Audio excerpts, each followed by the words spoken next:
Okay, everybody's here. Okay, we're gonna take a little time and just walk through our lists.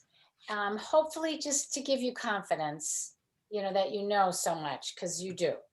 And I just want to remind you to engage with a list. It's my two favorite tricks are, first of all, before you read the list, take the title, take the number of items on it, and think about what you would actually list. Just start to engage your imagination on the list. And then whenever you read a list, I think it's really good at the end to say, what else could be on here?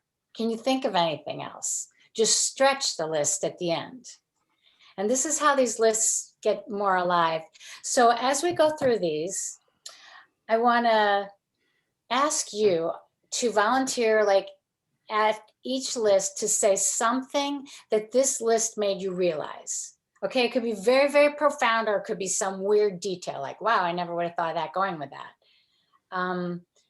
But just let's try to let them bubble up into experience and into communication. So be thinking in those terms, okay? And I'm gonna screen share, and hopefully I'm gonna run you through this big bunch of stuff on my desktop. Okay, here's the first one I just want to do for introduction. I think I read this to you before, but this is it. In summary, the Abhidhamma describes how 28 physical phenomena co-arise with 52 mental factors, manifesting as 89 types of consciousness, which unfold in a series of 17 mind moments, governed by 24 types of causal relations. That's it in a nutshell. Okay, so you actually know all of those lists, so you kind of got it. I'm going to put all of this on Slack. I'll try to do it as shortly after class as I can. Some people might be waiting for food, but after that, I'll put it up so that you can have it for tonight, okay? Okay, so the first one is our defining devices. Are you able to see this okay? Should I? Okay, you're all right. Some are going to get small, but I put them all on words so I can stretch them up. Okay, for defining devices, the characteristic, and now most of these lists are going to be in English, but a few of them I have the Pali words: characteristic, function, manifestation, and proximate cause. Okay, this is how you define anything. It starts with defining ultimate realities. And just the idea, like you can step back enough to define an ultimate reality, is almost funny. But somebody, is there anything in this list that you could just say, whoa, that kind of made me think this?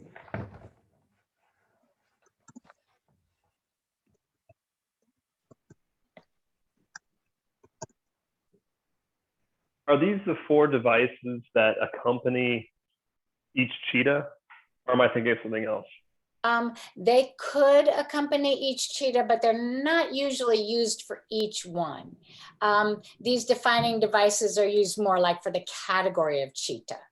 Okay. Oh, yeah, that's right. But the point of them is you could use them for anything. That's what's so cool about them. It's hard to define things. So if you have a little structure heading in, but this kind of covers the big stuff, like what's it like? What's it do? How do we know it's there? And what makes it happen? So the proximate cause is not everything that makes it happen, but the biggest, most immediate thing that makes it happen. So anybody got anything else on this list? I think for the function, for cheetah, function of the cheetah is to be aware of the object. I feel like, all right, Lisa, you're going to have to tell me, there's something in this list where it's the forerunner of the mental processes. I feel like that might be the function. Forerunner? Of the mental, because the cheetah is kind of in charge of the mental processes. So there's something in there. I'm gonna I know that I gave you 4 defining devices in Cheetah. Oh, Yeah, yeah. yeah, I did that somewhere. Let me just see if I can find it quickly, because that is.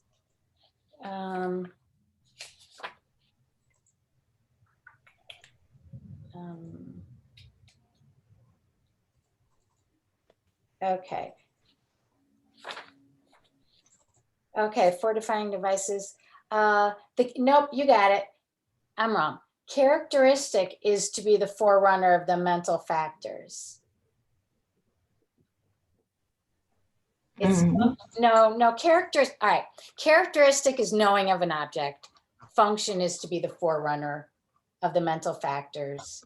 Its manifestation, which I always like, its manifestation is as continuity, because it's a series of cheetahs, but remember the manifestation is illusory, because really continuity is kind of like an illusion. And the proximate cause of cheetah is mind and matter, nama rupa. So those are our 4 defining devices applied to cheetah. Okay, does that clears that up? I think the main thing about this is it just gives you a handle on the vagueness of definition. So that it's really, really useful that way.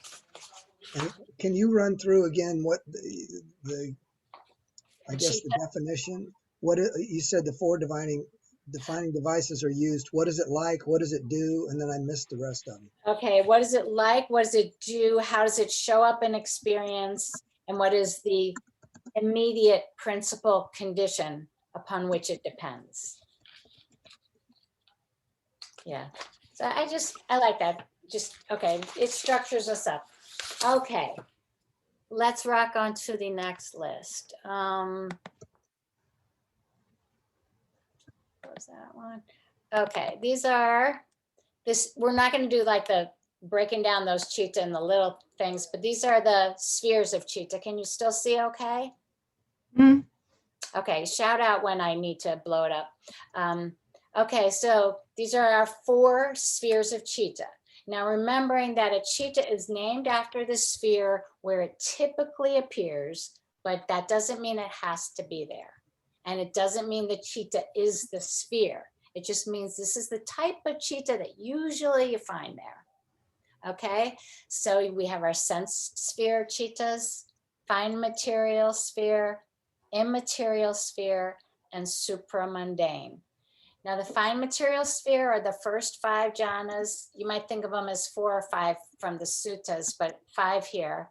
And then the immaterial sphere cheetahs are what Bhante was teaching us about this morning again.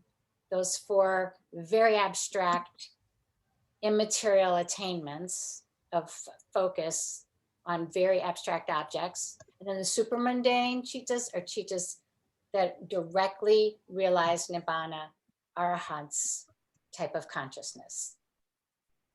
So most of what's is happening is in the sense sphere, but the interesting to remember thing here is that consciousness takes forms that we can't even imagine. Just remember, it takes objects that we can't even imagine. Consciousness is not just like a little thing. It's like gravity is a little thing, but consciousness isn't either. Okay, well, somebody give me something on this list. It's interesting. Could I ask, is the fine materials the same as the material sphere? Sometimes I see fine material, sometimes I see material. Well, fine material sphere means that they started the concentration from a material object. That's what that refers to. So they're going into a type of abstract or refined concentration, but it started with a material object like the casinas. Material sphere might be, I'm not sure. Bhante, do you think when it says just material sphere, do they mean sense sphere? I'm not sure on that. Yeah, I think material and fine material, there is, looks like there is a slight difference, but sometimes they also use it as like for the same. Yes. Mostly it is the rupa avachara that we use.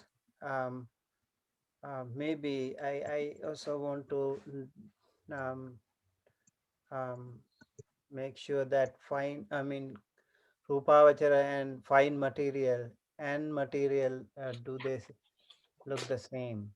Uh, my understanding, it is just the Rupavachara, and that is fine material and material. It is Yeah. same. Yeah. More or And less. this is why it's good to know Pali, because you don't get tripped up on the English differences in translation. Yeah. I will double check that. And you know, I feel like I've been absorbing quite a bit of Pali, so I really thank you for that, Bhante. Yeah, there is something to be said for passive learning. It just kind of soaks in. Okay, so this is your first big division in the Cheetahs. You want to go on? We'll go on to the next one. Let's just see if I can get you there. The next big division is the categories. Okay, this is kind of, you have a little bit of crossover, but these are the categories of Cheetah that are kind of their qualities. Okay, is this all sounding familiar, everybody? Good, good, good. Yay. Yeah, this stuff can slip out of your mind pretty quickly. By the time you get to the end, you've kind of forgotten the beginning, but back to it. Unwholesome, wholesome, resultant, and functional. Anybody want to just run through the definitions for us? Hey, you're laughing. Is that I mean, they're right there. Yeah, I have to make it big again. You're what? I have to make it big again. Oh, Do you want me to just read them? Is that what you're saying? yeah, just go ahead and read them and, you know, make some commentary if you would like. Oh, that might be difficult, but unwholesome, a kusala chitta, always sense sphere. 3 roots of greed, hatred, and delusion motivate this category. Wholesome, kusala chitta, can be in all 4 spheres relating to ethical behavior or meditative attainment. Resultant chitta, vipaka, passively undergone actions of consciousness that are results of prior karma and are karmically neutral in themselves, occurs in any sphere. Number 4 is functional, kiriya. 2 instances, simply functional aspects of consciousness, experienced without karmic involvement, mechanical or consciousness actions of arahants. Bless you. Bless you, yeah. So these are the categories that, you know, kind of based on the karmic impact of what's going on with consciousness. So if we go to the functional, the 4th category, I was under the impression that these were only going to arise in arahants, but apparently There are some functional ones, and I'm not remembering. I think it might be the adverting. Bhante, you might know this. There are some types of Cheetah that are so just kind of mechanical. They're rare, but they're so like just mechanical that they actually don't have any karmic input. Bhante, do you have more on the Yeah, functional that are when not? it comes to Kiriya Chitta, the Arahants, for example, if an Arahant offers flowers to the Buddha, if an Arahant offers a dana, food dana or something to someone, and it doesn't generate a karma that we normally generate because they don't have any of those wholesome or unwholesome vipaka chittas anymore. And they do not generate any karma for future. That's why it just become namesake karma or just a kiriya, a functional karma. But when it comes to us, like normal mundane beings, they always generate a karma through akusala or kusala. They out of the 6 roots, lobha dosa moha or alobha adosa amoha, any of these root can be involved. When it comes to the arahantas, that's not involved with them. So it's just function. That's why it is called kiriya. Kiriya means action or function. And then the ones that are just like those mechanical ones are rootless Yeah, cheetah. rootless. Of the sense sphere, there are 3 rootless functional cheetahs in the sense sphere that are experienced by non-arhants, and they mostly have to do with adverting. So that's just where, essentially that moment where you direct the mind to the appropriate sense consciousness, that's the adverting moment. That's a functional moment. I don't know exactly why that and not other things, but that's how it's categorized. Could you say And that again? There is also like karma called ahosi karma, right? But that's not something like this. What kind? Ahosi karma, it is defunct karma. Oh, Oh, Right?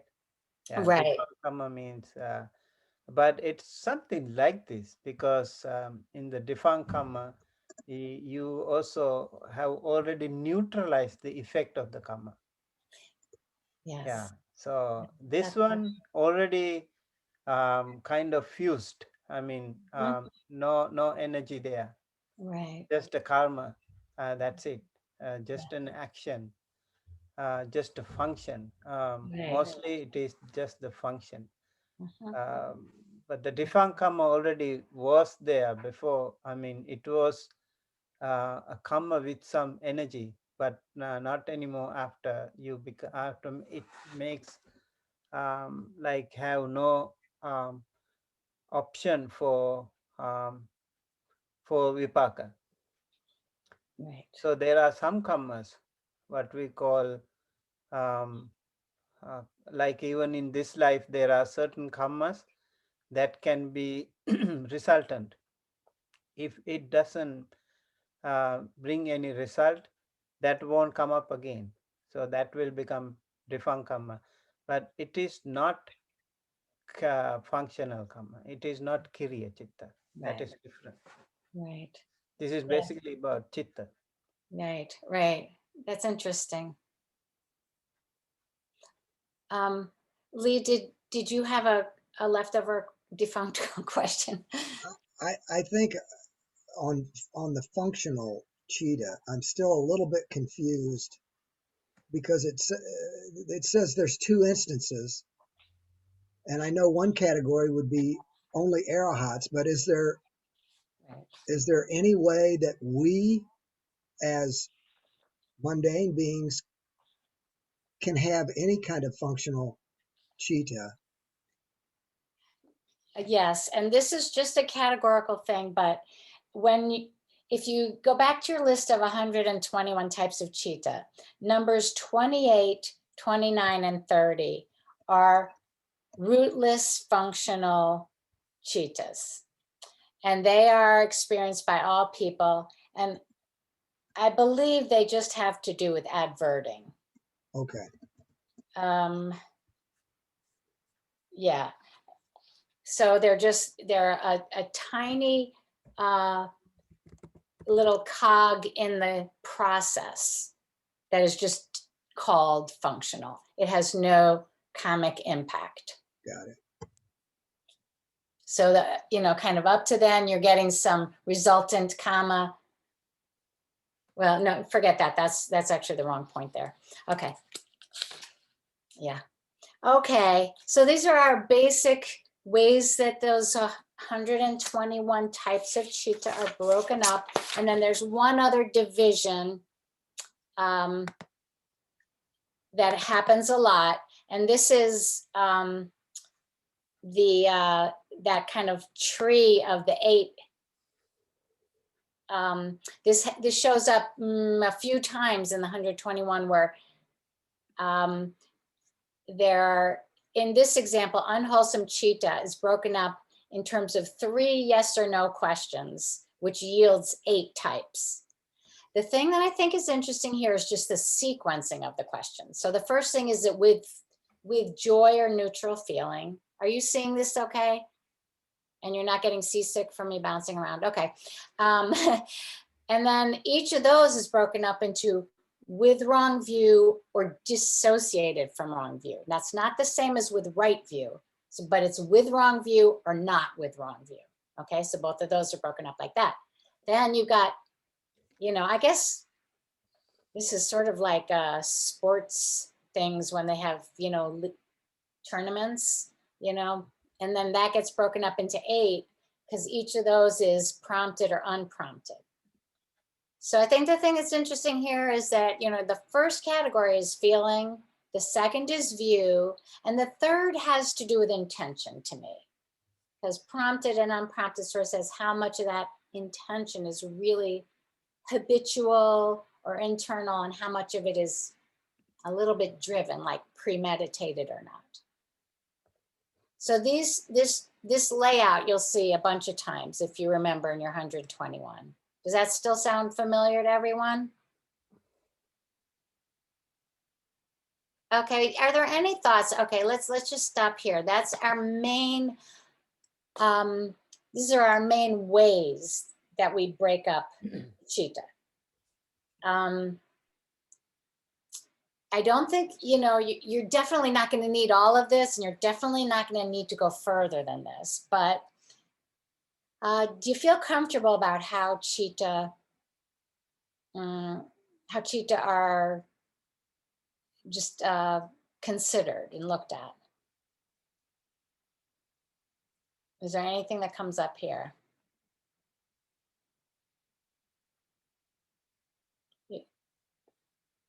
It looks a little scowly out there. Are you guys okay with it? Can you bring up the binaries again, but don't zoom in? Like, yeah. You mean so you can see the whole thing? Yes. All right. You can just hit the green button and make it big. Oh, okay. Gotcha. Thank you so much. There we go. Yeah. Thank you. That gives you the tree. I don't know. It always just helped me to see it in a tree. I was wondering if this is on the mock exam. Do you want us to draw this diagram, or do you want us to write it up? Do not think. Yeah, you don't have to draw it. I mean, if something came up where you wanted to, you could. I imagine, but yeah, you're not going to be asked to do that. You might. I mean, I don't honestly even remember, but yeah, just as long as you have a feel for how things are broken up, how things are categorized. And what's really important is just to think about, like, nobody made up these categories for fun or without a lot of thought and meditative brilliance and insight. So that's what's really important, is to think, what were they getting at here? What were they telling us by these categories? What are they telling us about what's important in consciousness? And I think it's really something, we could say, one of the things I emphasize this all the time. One of the first things they always say is it's really important to think about feeling, and how feeling, as Bhante was saying, you've got those 3 feelings. How does this work into consciousness? So it's that kind of questioning. How is this 3 binary divisions? I'm looking at the chart and I'm trying to break it down in 3. Because there are 3 yes or no questions: with feeling or not, with wrong view or not, prompted or not. So when you have 3 binary questions and every possible combination, you end up with 8 things. Does that make sense? It's Sure. actually, I don't know if it's 2 cubed or 3. Yes, 2 cubed is our issue. Right. And that's as much math as So you're gonna can you get. go through that again? It's with, It's what the 3 yes or no questions are. yeah. With feeling or not, with wrong view or not, prompted or not. Okay. So if you have 3 binary questions and you want to get every combination, you'll end up with 8. And that's what we got here. But what's interesting is what particular 3 things they were looking at. Yeah.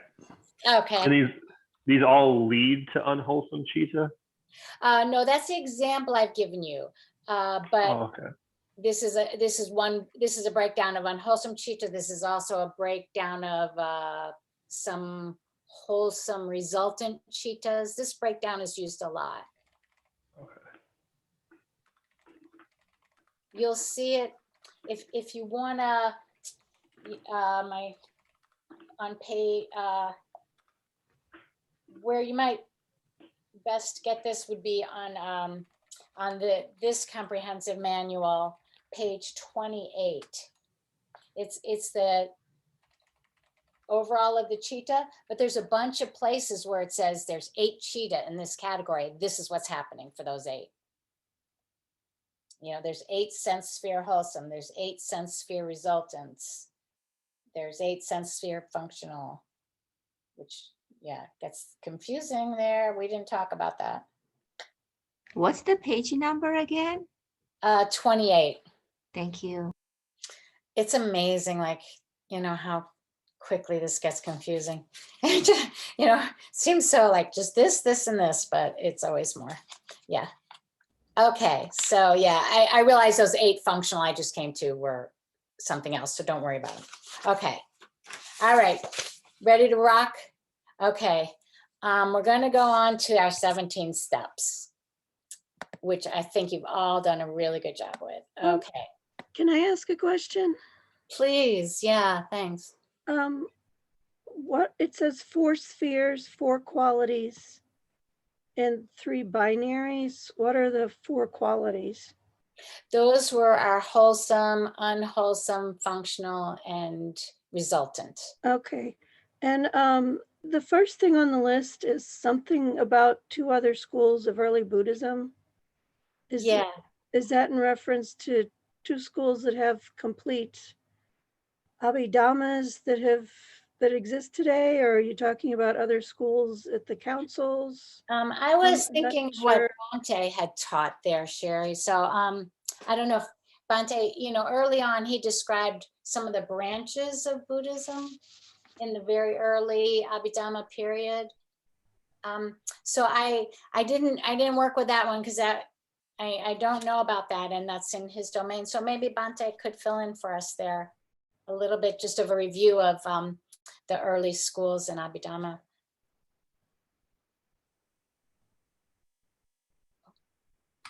You are muted.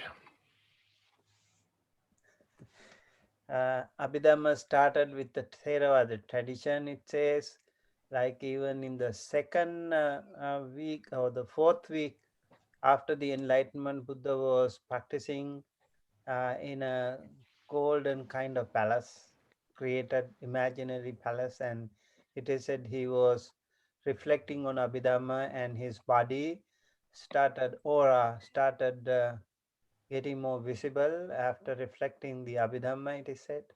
And that is the first kind of mention about Abhidhamma. And then we also hear that he was preaching the Abhidhamma to his mother, Buddha's mother, Mahamaya Devi, when she was born in the Tavatimsa realm. And then there, for 3 months, he preached the Abhidhamma. And that is again the traditional method.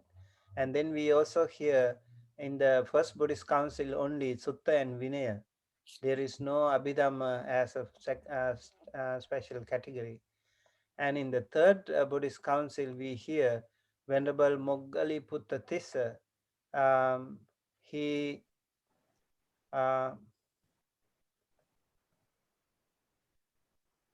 Yes. So Venerable Moggali Puttatissa, he was um, writing a book called Na Katavattu Pakarana, and that is the last book in the Abhidhamma, like those 8 Pakarana books, 8 books in the Abhidhamma. So it's a gradual evolution, gradual development in the Theravada tradition. And then we also see like Sarvastivada and some other Buddhist sects, schools of Buddhism, they also applied Abhidhamma. And so what they also have, most of these Chittas, Chaitasikas and Rupas and Nibbana, and maybe the some of those categories, some of those definitions can be different. For example, emptiness, they wanted to emphasize emptiness. Some wanted to emphasize the middle path. So they were little different variant in the definitional function of Abhidhamma. But overall, Abhidhamma is accepted by uh, many Buddhist schools.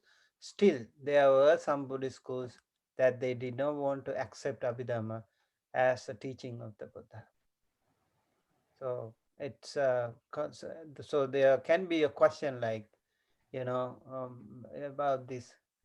Uh, it's good actually to have a little bit of understanding about the introduction to Abhidhamma, or just an overall idea how the Abhidhamma was evolved as a separate Pitaka or canonical segment in the Tipitaka. It really occupies a kind of very, very important place in Abhidhamma, Tipitaka right now. So Abhidhamma in that way is, maybe I just wanted to mention about that introductory part. Yeah. Sherry,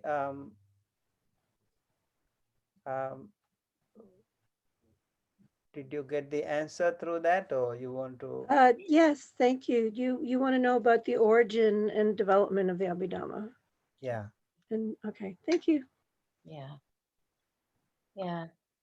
Yeah. Thank you. And maybe this will be our place to throw in the 6 colors. When the Buddha was considered, when the Patana, the 7th book with all the 24 conditional relations was kind of revealed in the Buddha's mind, then these 6 colors came out of all of his pores. Okay, so they are indigo, golden, red, white, tawny, and dazzling. That translation is from Nina van Gorkum, who writes a lot of very traditional, good Theravadan explanations of original canon. So just picture it. It's not that hard to remember if you kind of separate it out, because it's sort of like red, white, and blue, and then 3 kind of sparkly golden things. So it's red, white, and indigo, and then you got your golden, tawny, and dazzling. That's how I remember it. But in the way she says is it's indigo, white, no, indigo, golden, white, red, tawny, dazzling. Okay. I remember the Pali words. You do? Nila Pita, Lohita, Odata, Manjita. So, and the last one is the combination. What is it? Something like in the what do you call, Buddhist flag? Can also see that. Can you say that word, the combination word? Combination. Like that word that you said for dazzling.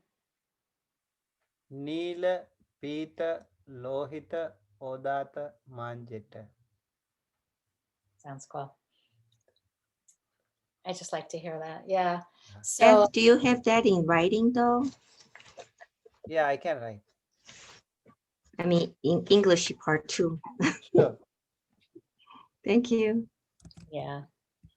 So I don't understand. The patana is a part of the Abhidharma. If the Buddha started emitting light while he was considering the 24 conditional relations, how could somebody say that he never taught the Abhidharma? It just seems inconsistent. So, actually, most of the factors that we find in Abhidhamma, we also can find them in scattered all throughout the Sutta Pitaka. And I mean, fundamentally, those philosophical ideas are already there. I think in Abhidhamma, we find that beautiful categorization. Those analytical studies have put them together. So that way, Abhidhamma as a separate Pitaka would be more useful. But in the Sutta Pitaka, we find them in detail, embedded into the suttas. And depending on certain circumstances that the Buddha has preached these Abhidhammic matters, we can say like, yes, maybe Abhidhamma has a separate text. Maybe he has not said that, but Abhidhammic matters, doctrinal ideas were already there. Whatever we see here, like the Chittas, Chaitasika, Rupas, Nibbana, all these things are part and parcels of the suttas. So it's really an argument without substance. you see, I think what people's what they wanted to say is Abhidhamma is not a part of Buddha's teachings, because there was no separate canonical segment in the first council. In the first council, we see only Dhamma and Vinaya, Sutta and Vinaya. And later on, the Sutta was divided into two. I think it also happened due to different schools of Buddhism coming up, and there were controversies involved. And so, in response to that, Venerable Moggali Putatissa was answering questions to most of those through Kathavattupakarana. So it is said 500 questions have been answered there. So that's how it became, and again, an integral part of the Abhidhamma, Kathavattu. So some of this, I mean, even in the Sutta Pitaka, we see like some of them are not really Buddha's words, right? Some of them are Savaka Bhasitas. Disciples have also, like Venerable Sariputta, he has preached some doctrine in some suttas, and some of them like by others erudite monks, but they have already been approved by the Buddhas. They have all done through the Buddha's doctrinal ideologies. I think in that sense, during the Buddha's times, there was no problem. But later on, some maybe on the basis of some minor precepts, or maybe logistic differences, and maybe with the expansion of Buddhism in different parts of the world, so there were different ideologies coming up, changes of opinions coming up, and then that's why from time to time those councils took place. So councils were kind of stamping, verifying the materials that they had. So we can say like for sure there, I mean, the argument is still going on, I guess. There is no concrete judgmental definition. Okay, there is no Abhidhamma, or yes Abhidhamma, or it was not a Buddha's teaching, or it was the Buddha's teaching. So they continue to work on that.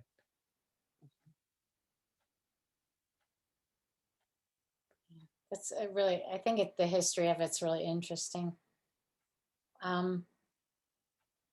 Okay, let's go on to the 17 steps.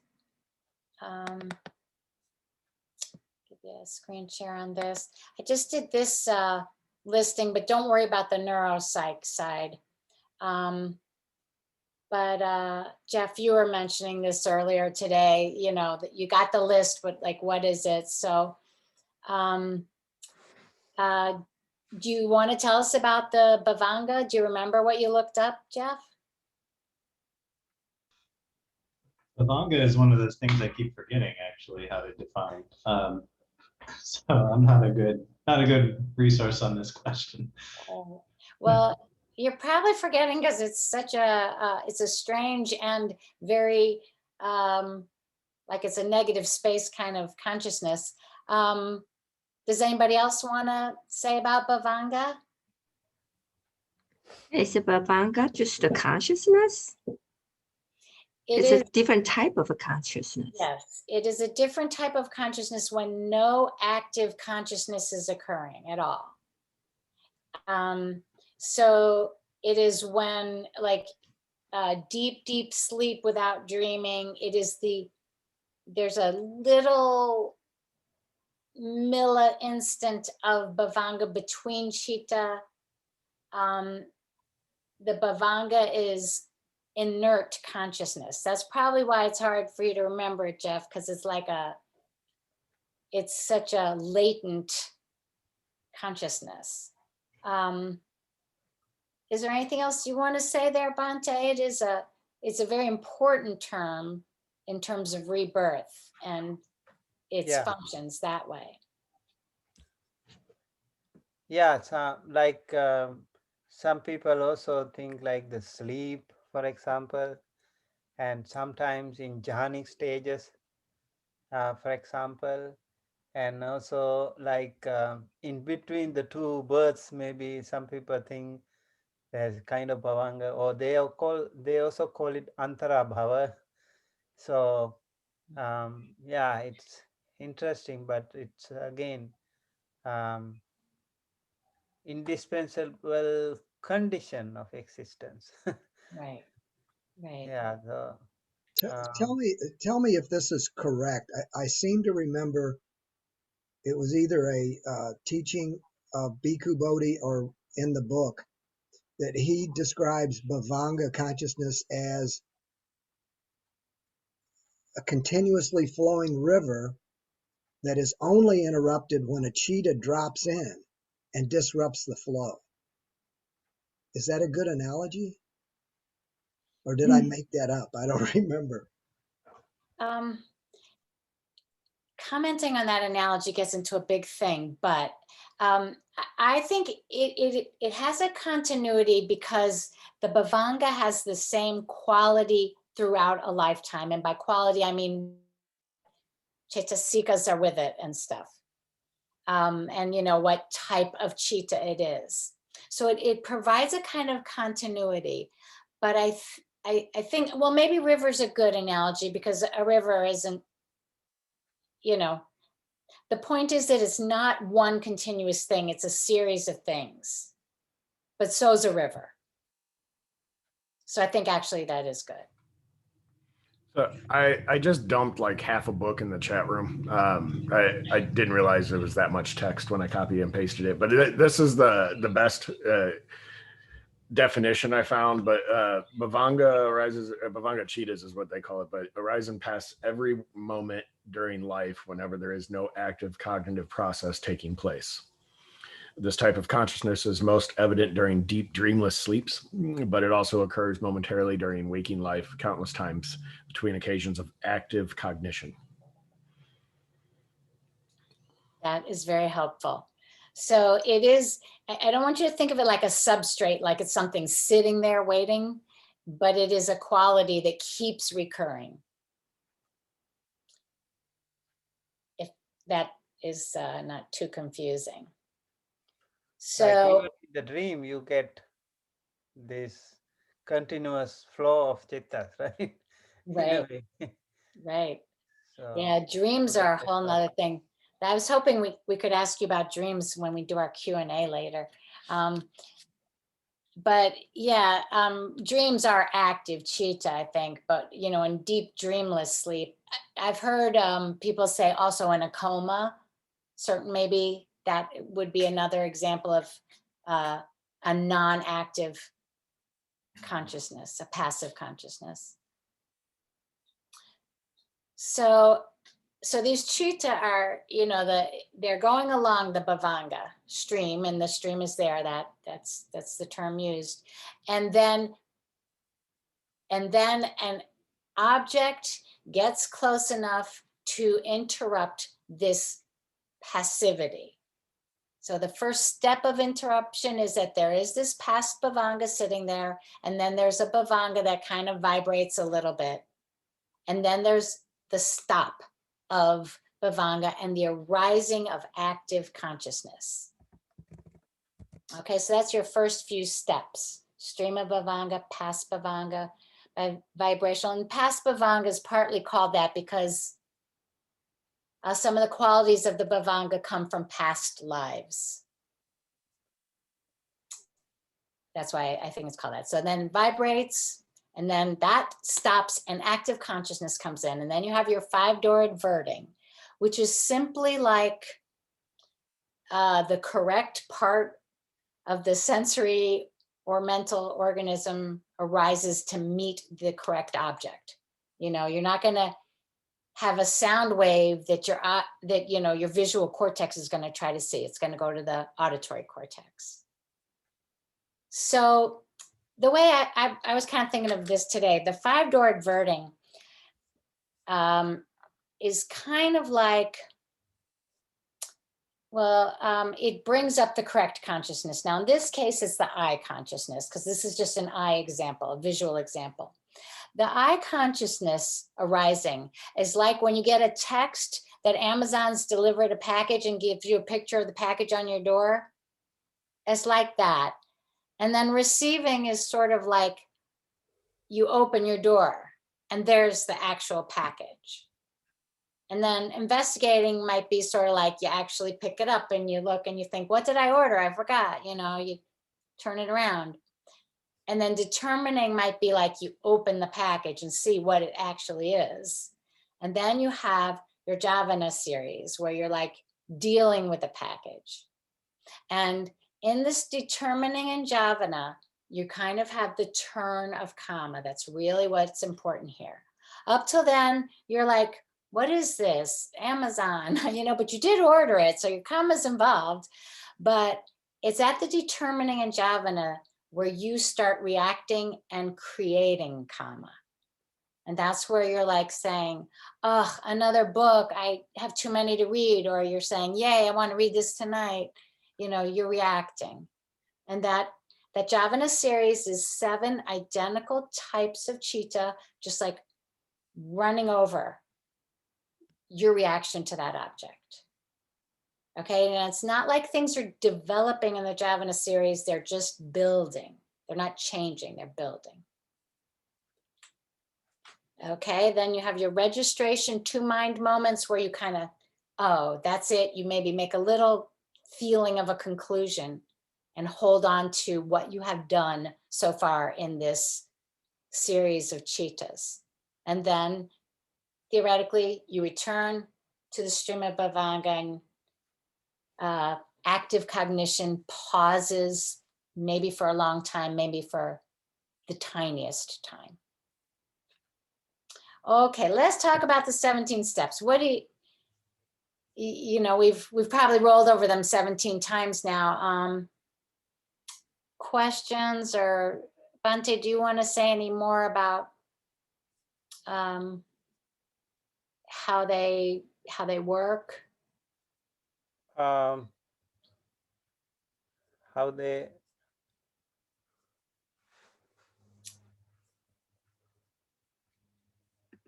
Or how they interact with karma, I think is very important.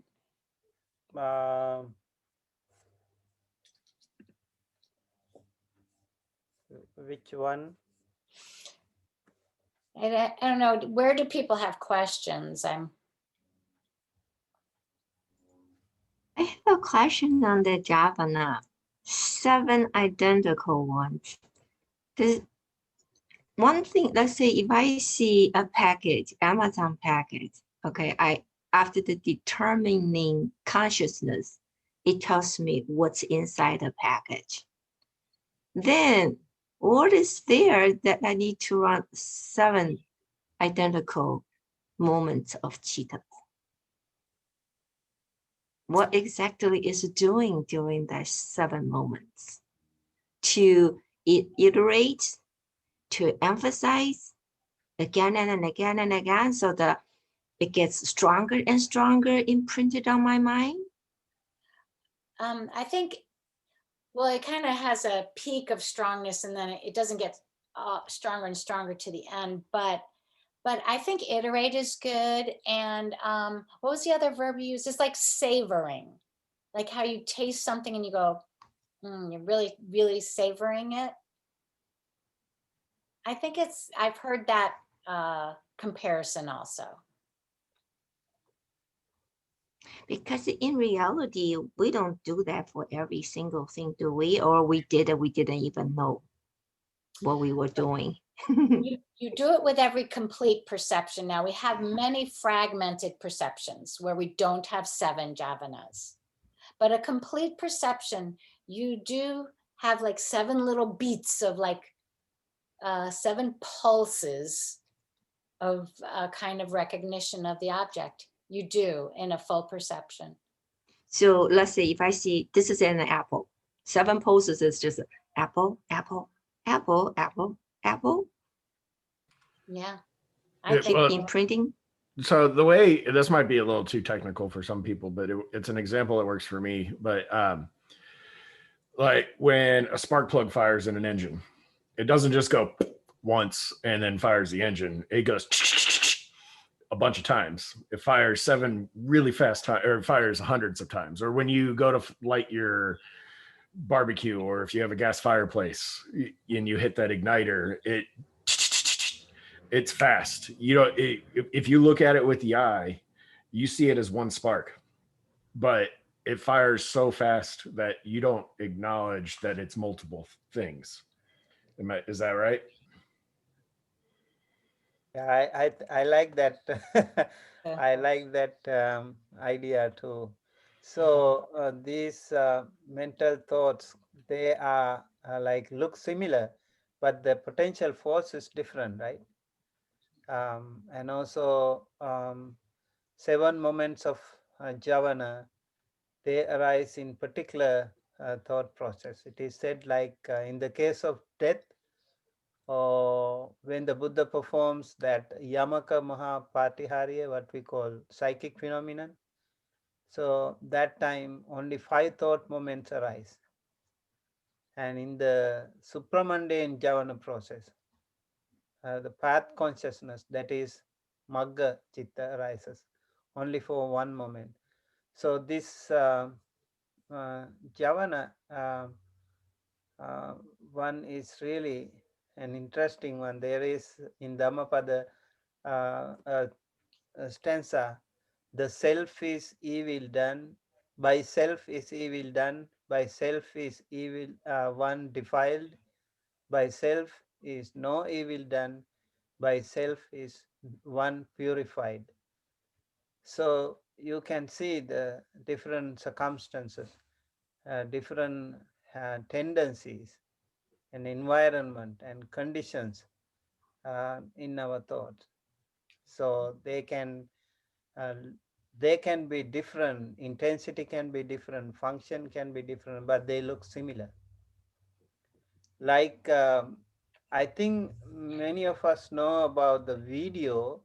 For example, when we make one video frame, how many frames are there to make one video? It's like if you really capture that in a super slow motion, you look everything together. It's a really faster movement, but if you make it really super slow, you can see them different actions coming out and working together. I just think like this also is another way of how they are using it as a simile. Even fire circle, for example. When somebody rotates a fire, a stick or something, it looks like a round, but it's not a round. If you really make it super slow, it is somebody's moving. So Javana also has something to do with that. Mhm. Does that make sense? I think it's really helpful. And Corey, I like your, I don't know anything about cars, but that worked very well too. And that's why I use the like fireplace or barbecue, because Mhm. like the spark moves a little bit each time, but it looks like one spark that's just moving, but it's multiple different ones that's slightly different than the last. Yeah. And the thing is that, the meditative minds that could kind of lay out this list were experiencing this, as separate cheetahs. I think they were so capable of slowing down reality and analyzing it. So for us, it's very hard because we don't have that capability. But that was the type of samadhi capability that this comes from.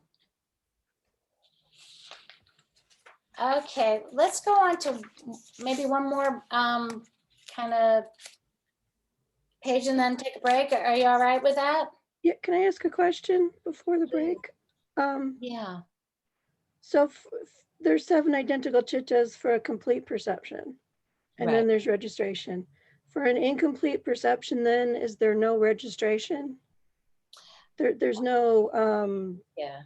conscious awareness of what happened. If it's incomplete, does it just kind of fly by you, or Well, does it just not register in your limbic system or whatever? yeah, I think it,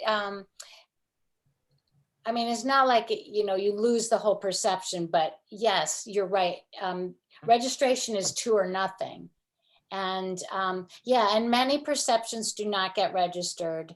So I think, I'm not exactly sure, but when you think about, how much stuff, is flying in and out of consciousness, there is kind of some stuff that you actually, you kind of feel like you went through the whole perception and kind of swallowed it. And some you just feel like, they're flying around. This is where I recommend that there was a reading from Nyanaponika Thera, about the incompleteness of perception, and that part of what we do when we train our mind is to not jump around off of each perception, but to kind of register it and kind of experience more wholly what we take in, the objects. Yeah. Okay, thank you. Yeah, sure. I think that's really important. We also can have a look at like page number 192, 193, and 194 and 5, Compendium of Philosophy. And in this, there is a good explanation of this this term. I think Javana can also be helpful. This is Bodhi's book, I think. Narada Thera's book. Yeah. Narada Thera's. Yeah. Comprehensive manual? Yes, please. Manual of Abhidhamma. A manual of Abhidhamma, not comprehensive manual. A manual of Abhidhamma by Narada Mahathera.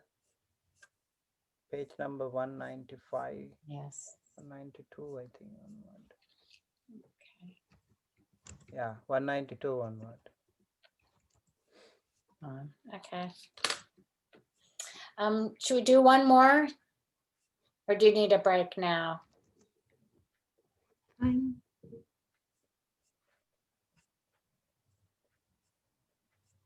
I would throw on one more then if. Let's do one more. Let's roll. Okay.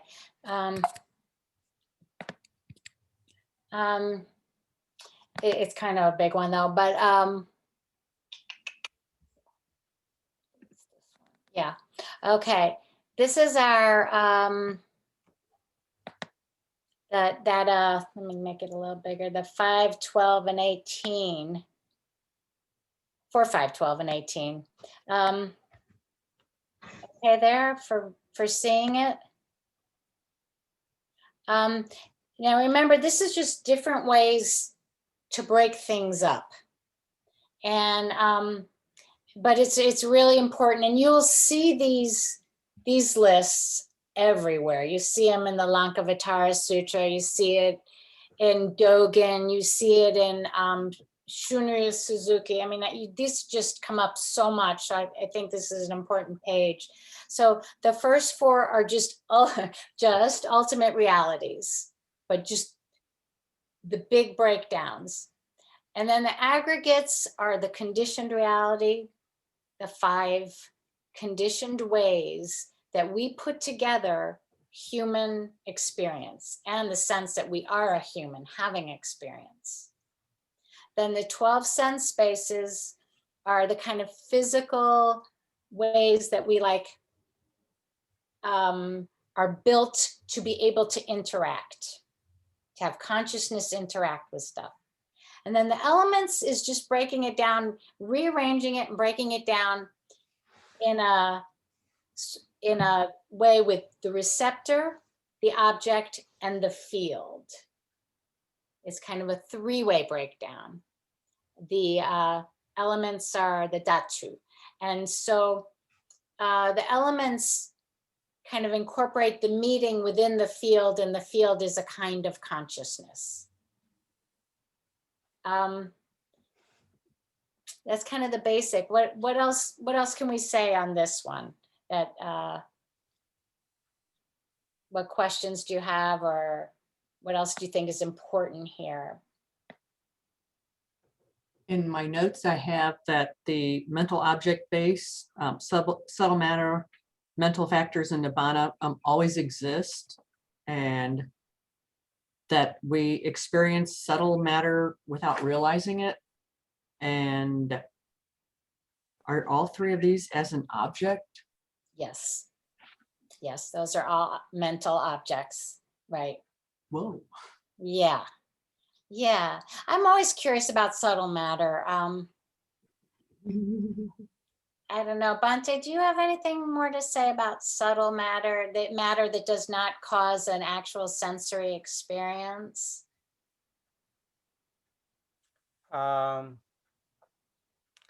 It's this under here. Like when you meditate, for example, anapanasati, you breathe in at the beginning, like maybe long breath, and maybe like you keep doing it, and when your body becomes calm and your mind also becomes calm, and that time actually the breathing becomes so subtle, so that subtleness can maybe also related to this,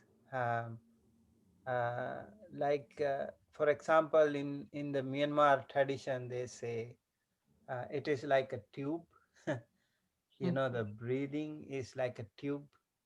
So, and eventually those that they are like visual tubes, like breathing, the columns. You see the column of that. So when you keep doing it, and it becomes like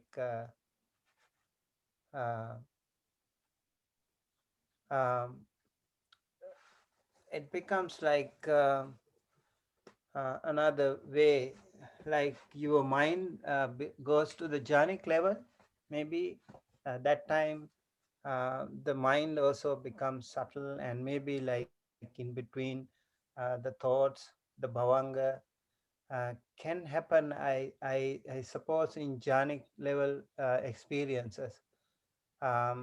You get it can be kind of related to you mean bhavanga chitta, right? Oh, that's interesting. That's really helpful about the breathing, because that's something, you can get an edge of understanding. And like what you said about, like, you can almost perceive the column of air that comes in and goes out. I mean, there is actually a column of air, you can There is almost. a time like you don't feel anything at all. Like you don't even feel your body. You become complete, like empty. Mm. When you keep, I think that also is the fact that when you meditate on this, maybe your body becomes light. That Yeah. also helps you levitate. So for some, when you really feel that body, so does that mean that we really fabricate even our body, right?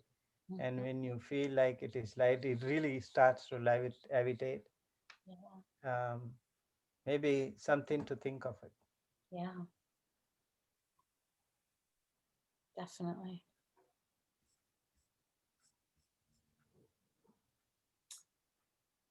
I think that, another thing here that just to remember is just how really important sensory experience is, and that the mind is a sense. Something Thanissaro Bhikkhu said Wednesday just really made me get that about the mind as a sense. Just that, it's not like you're saying, get the cheetah to flow well, you're getting it to not flow. I just thought that was so interesting. Yeah, that hit you too, Francesca. Yeah, so remembering that the mind is a sense, and that, our senses are our anchors to the phenomenal world. And that's where we landed. So, it's just the emphasis on sensory experience, you can't, it's just so huge in Abhidhamma and in Buddhism. Could you repeat that about what Thanissaro Bhikkhu said? Oh, he was saying something about how there's like the flow of Cheetah, and he said, but there's a point where it stops flowing. It just doesn't flow. And I don't know, I kind of had, for me, like I've been thinking like, Cheetah flowing, like that's a good thing. And then I kind of realized, it just kind of broke it open for me. Like there's actually the not flowing of it, the not flowing of the active cognition. And for some reason, it really helped me with Cheetah as the fifth aggregate and as mind as the sixth sense. It just helped me kind of really feel that. Does that? I can share the screen with that passage because that was my question. Okay. But when you can see the mind at a point where it's not doing that and it's the flowing, then the senses fall away, all six of them, what the Buddha refers to as the all. That was my big thing on that. Yeah, I'll put it in the chat. And I know it was interesting because you said how some people will then mistake the experience of the all for being the deathless, but it's not. And he also mentioned how sometimes people experience like an all embodying white light, and that's also not it.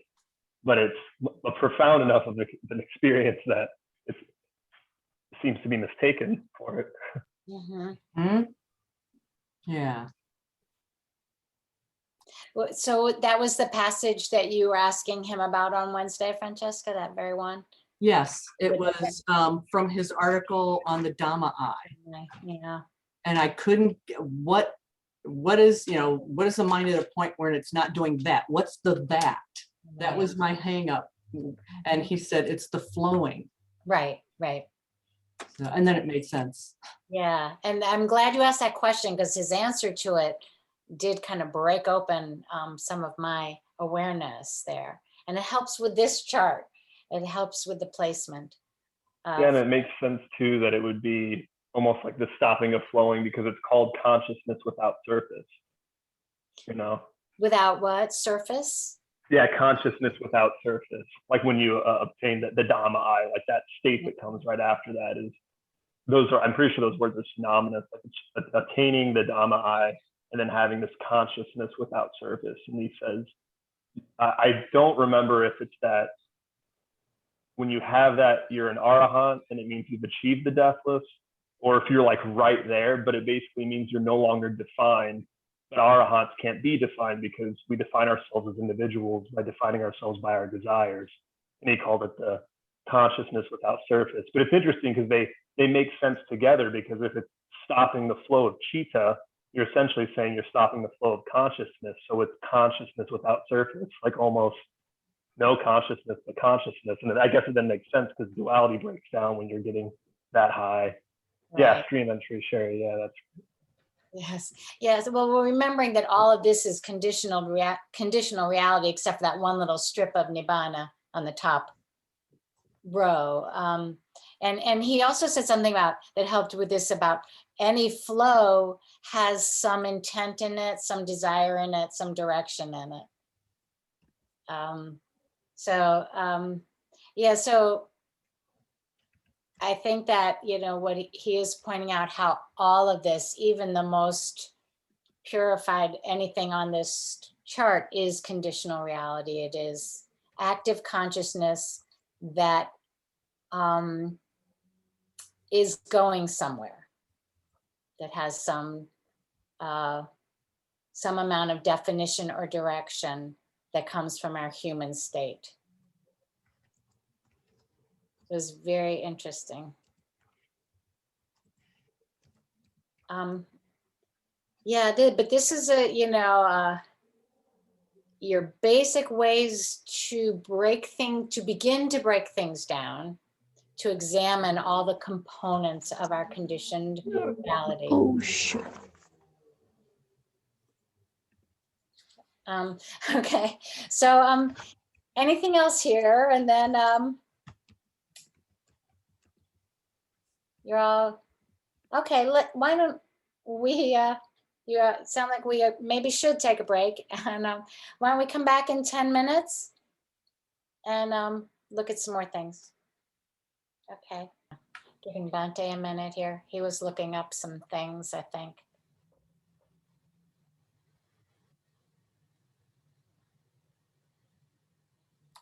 Usually during the break, we're trooping down the stairs. So, we're all chatting and we're trooping back up the stairs and chatting. So this is our thing, Yeah. I also talk a lot. I don't know if people know that about me. He's rather shy. We've really worked on bringing him out of his shell. So I'm fine with.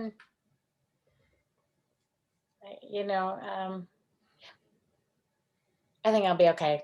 Bhante will catch up. And we have a few things that aren't so dense coming up. So I'm gonna go back to the screen. He's saying the 20 personality views, okay?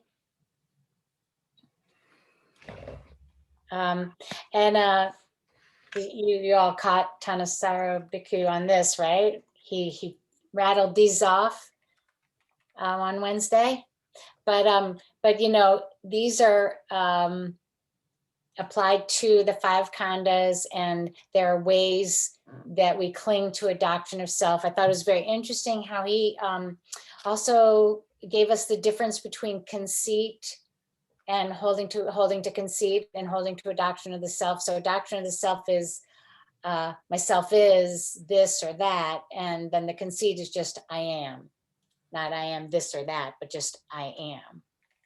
I thought that was really cool. Okay, but just remember that, you can either just totally identify with one of the khandhas, you can think you kind of own it or have it, you can feel like you're in it, or you can feel like it is in you. And it is really, I think, useful to think about how that plays out with all 5. Any thoughts there?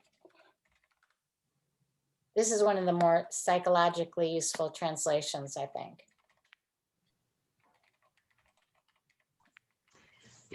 I have a question on this. If for a teaching or a statement, something that we cannot verify, then we decide that we are not gonna believe that. Do you consider this as a personal view? Oh, hey, Bhante. We're just on the personality views. This is, something that if you try to verify, what hopefully happens is it falls apart. So you're trying to verify like that I am a body, I am form. And you look at it really carefully and it falls apart. So this is sort of almost a way to lay out the misconceptions we have. So you want to examine your misconceptions in this way. Does that make sense, Lisa? No. No, if I make it more specific example is, let's say, when I read the book about the great disciples of the Buddha, there are so many amazing stories for each bodhisattvas in their many different lives. And there's no way that I can verify whether or not they are true because I don't have the ability. Then I choose, I'm not going to believe in that because I don't know. I don't have the ability to verify that. So I'm not going to take that at all. So what do you call this? Is this a personality view? That's interesting. I think you're in a somewhat different realm there. I think you're in a faith issue. And I guess the way I look at it is the things that I can't verify, I leave open for questioning. And this is just something that everybody's different about, but you know, if you leave it open for questioning as you move along in your own development and in your own path, the questions may be answered. Bante, I feel like you might be able to help us here. I think every one of us is learning. This is a learning process. And right now, what I have learned so far was not the same thing like 10 years ago. So our perspective can change, you know, but also we can match, always tally with the Dhamma and Vinaya. The Buddha said, like, even though some very famous monk said this, or it is written in the book, or whatever, it is your conviction also that really matters. You can really feel whether something is right or wrong, right? Because those absolute truths are always there in the world. It's just a kind of wheel that we have. We can see that. So we have to open. The more the Dhamma is open, the more it becomes shining. So the more it shines, the more it is hidden, and the more it less shines. So it is said the Dhamma is always virochati, it says, like shines when it is vivata, that means open. So it's really good to have that non-judgmental perspective, and don't jump into conclusions, and just leave it open, and just keep investigating. You know, those investigating and continuously learning and reading through those suttas. Even when you read through the suttas, you might definitely see, oh, this is not really what I really want to accept, like, you know. So you can feel, you can sense whether it is Dhamma or Adhamma, when it is true Dhamma or not. You can see that. You can see the gems out of the pebbles. You know, there can be a lot. So you should be, maybe your own good karma also important, maybe, but it is also up to you to shine them, polish them. Eventually you can see, you can feel it. So not to worry about those sakkaya ditthi and all these things, but you should be able to feel it yourself. I think, like we, no matter how much we try, we won't be able to make you realize it until and unless you open yourself. right? So you have to open yourself. Sometimes those shackles, those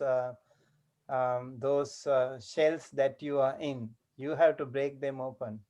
Mhm. It doesn't happen just like that. Exactly.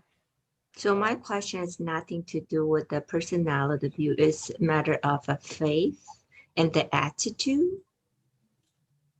Attitude? No, I'm saying the question that I had was it has nothing to do with the personality view then, right? It's just matter of the faith and the attitude of learning. Well, faith alone will not be helpful too. It can be a part. It can really play a big part of your understanding. You know, sila like sets a big platform for your upward journey to samadhi, and then it is the panya later on, right? So at the beginning there can be a lot of hesitations, a lot of vacillations in us. We don't know what is truth. We don't know whether we are really, even in meditating, we don't know whether we are really in the right path. There can be confusions because we only have some signposts. So in between you might get lost too. That's why some people, even when they see a light, they think, oh, I'm enlightened already. So there can be a lot of misconceptions too. I remember someone was saying, like, when you have goosebump or something, that means you have sakkaya ditthi. You know, you suddenly hear a noise and suddenly you get like scared. That's a good testing for you, or you have sakkaya ditthi. You know, you think this is you. For example, like in the flight, when you fly and suddenly if the fly the flight just drops like 1,000 feet or something, and you suddenly feel you have sakkaya ditthi. You maybe some way to, different ways maybe, but yes, sakkaya ditthi is something, a very big barrier to all of us. Sakkaya ditthi. So whichever we think this is me, mine, I, me, mine, myself, that I making, ego building process can always be something leading to sakkaya ditthi. So sakkaya ditthi is view, personality view. Sakkaya means like kaya, body. Sakkaya, self creating, view, personality view, or whatever you call it. But see the reality there, see the concept there, see the philosophy. That's all what matters. Yes, and these are meant to be tools for your investigation. But the point of your investigation is what Bhante is saying. Your investigation is so that you don't hold to a doctrine of self that blocks the shining of the Dhamma. I love that, how you put that. But these are just tools for investigation. Isn't that interesting? Like five-door apprehending, eye consciousness, and then receiving, and then investigating, and then determining, and then sense fear jhana and retention. So maybe all these 7 steps are not done. Maybe the last one you might lose somewhere. Maybe the 6th one you might lose somewhere. But some of them, these processes can happen to us in many of our thought processes, right? Right. Right. Mhm.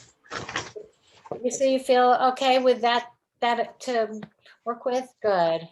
Good. That's really important what Bhante's saying here. Okay, let's go on. I think this is another question that you had earlier, Lisa, and this is just from the comprehensive manual of Abhidhamma about the ways to look at the relationships between Chitta and Cetasika. So, first of all, there's the list of Cetasika, but this is about the association method and the combination method. So the association method is listed first, and that is where you take the Cetasika and you say, which Chitta could this co-arise with? Mm. And then the combination method, you take a Chitta and you say, what Cetasikas could be with this Chitta? Now, I know I said this before, but I kind of remember it. The combination method is like when you order a combo meal at fast food, you get like the sandwich and then you get what sides you want with it. So kind of think of that to keep them straight, because it's hard to keep them straight.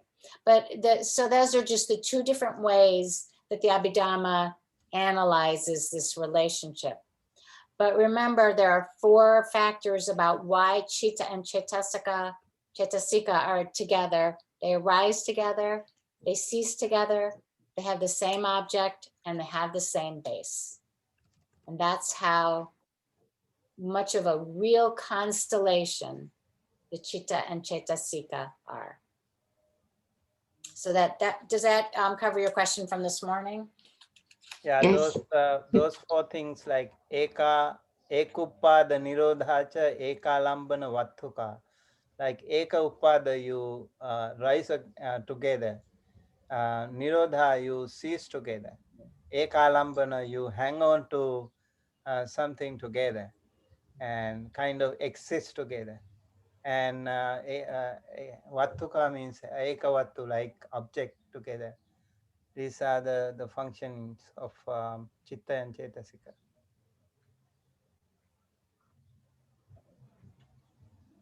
So any thoughts or questions there? We'll just take a quick Cetasika look. Get rid of those personality views. This is the list of the Cetasika, the 52 mental factors at a glance here. I think what's most important, you have the categories, the ethically variable, the unwholesome, and the beautiful.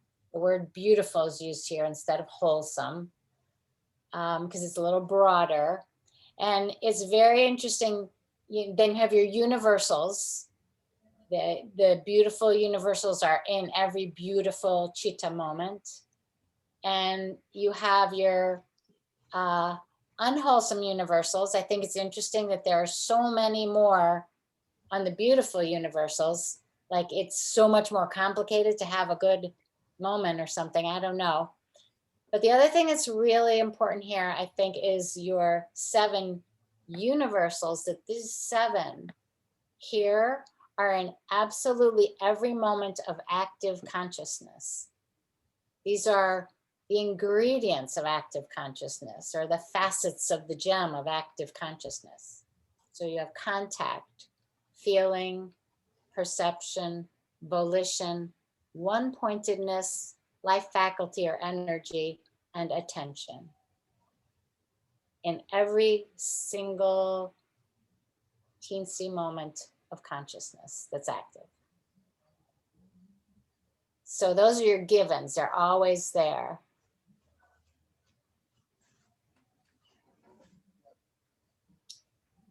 So any thoughts here? Why those 7? Do any of them seem like they shouldn't be on the universals?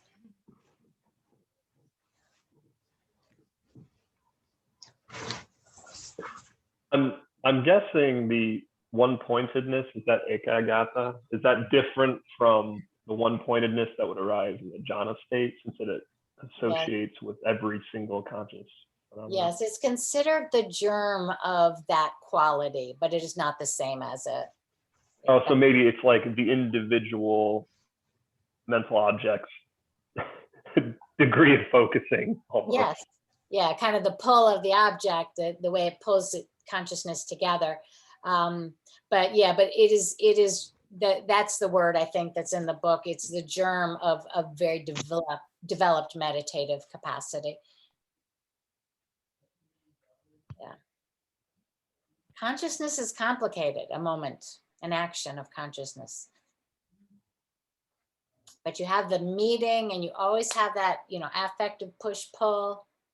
You have some kind of perception, some kind of intent, even just intent to be conscious. You have some kind of like focus, some kind of energy, and some kind of directional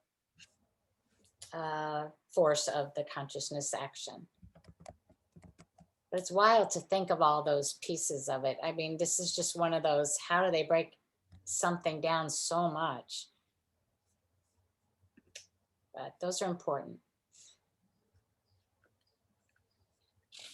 But that, I think, is it for the overview on the mental factors. So, So the concentration, for example, one-pointedness, like let's say like a gymnast, or let's say somebody who performs circus, or even magic, even a crane who is really focusing on, you know, so they are not necessarily kusala chitta, right? Maybe a crane can stay for hours waiting for the fish and without any movement. And let's say like a sniper, gun point, how long he stays without any movement, right? So one-pointedness, yeah, complete one-pointedness, you might say. right. But that's not necessarily kusala. But yes, in the jhana, it is kusala. That Yes. makes sense. Thank you so much, Bhante. Yeah. Mhm. Right. Right. And that makes it very different from just attention also. Sorry. Yes, yes. That's very good. Thank you. Okay, so these are all the qualities surrounding that raw consciousness action of meeting, you know, something meeting is consciousness. Okay, what's next? Oh, okay. Quick look at, these are the I forget what this is called, the kind of qualities. Now we're up to like bigger qualities. We're not in this micro view anymore. These are the aids to enlightenment and the causes of suffering. And these are the kind of factor analysis of the helpful things. And this gets some to what we were talking about, Lisa, also about, this talks about where faith and acceptance and everything blend in. But yeah, this is also these 37. These, can you see okay? Okay, these are you know, all over the suttas and in many Buddhist writings, and they're broken down in many Buddhist writings. But this is kind of the big overview of like the ingredients of the recipe of working on the path. So you have your, I'll just do the big factors, the 4 foundations of mindfulness. You know, there's worlds there. The 4 right efforts, which Thanissaro Bhikkhu mentioned also. You can just hear how Abhidhamma was flying out of him. The 4 bases of accomplishment, of kind of getting things done, those ingredients. Then you have the 5 faculties and the 5 powers, and those 2 lists have the same items, but they're kind of used a little differently. As faculties, they're kind of directing things, and as powers, they're fighting the opposites. In both of these lists, they talk about how mindfulness is in the middle, like the fulcrum. Mindfulness is kind of a balance there of energies, of kind of more receptive energies and more active energies.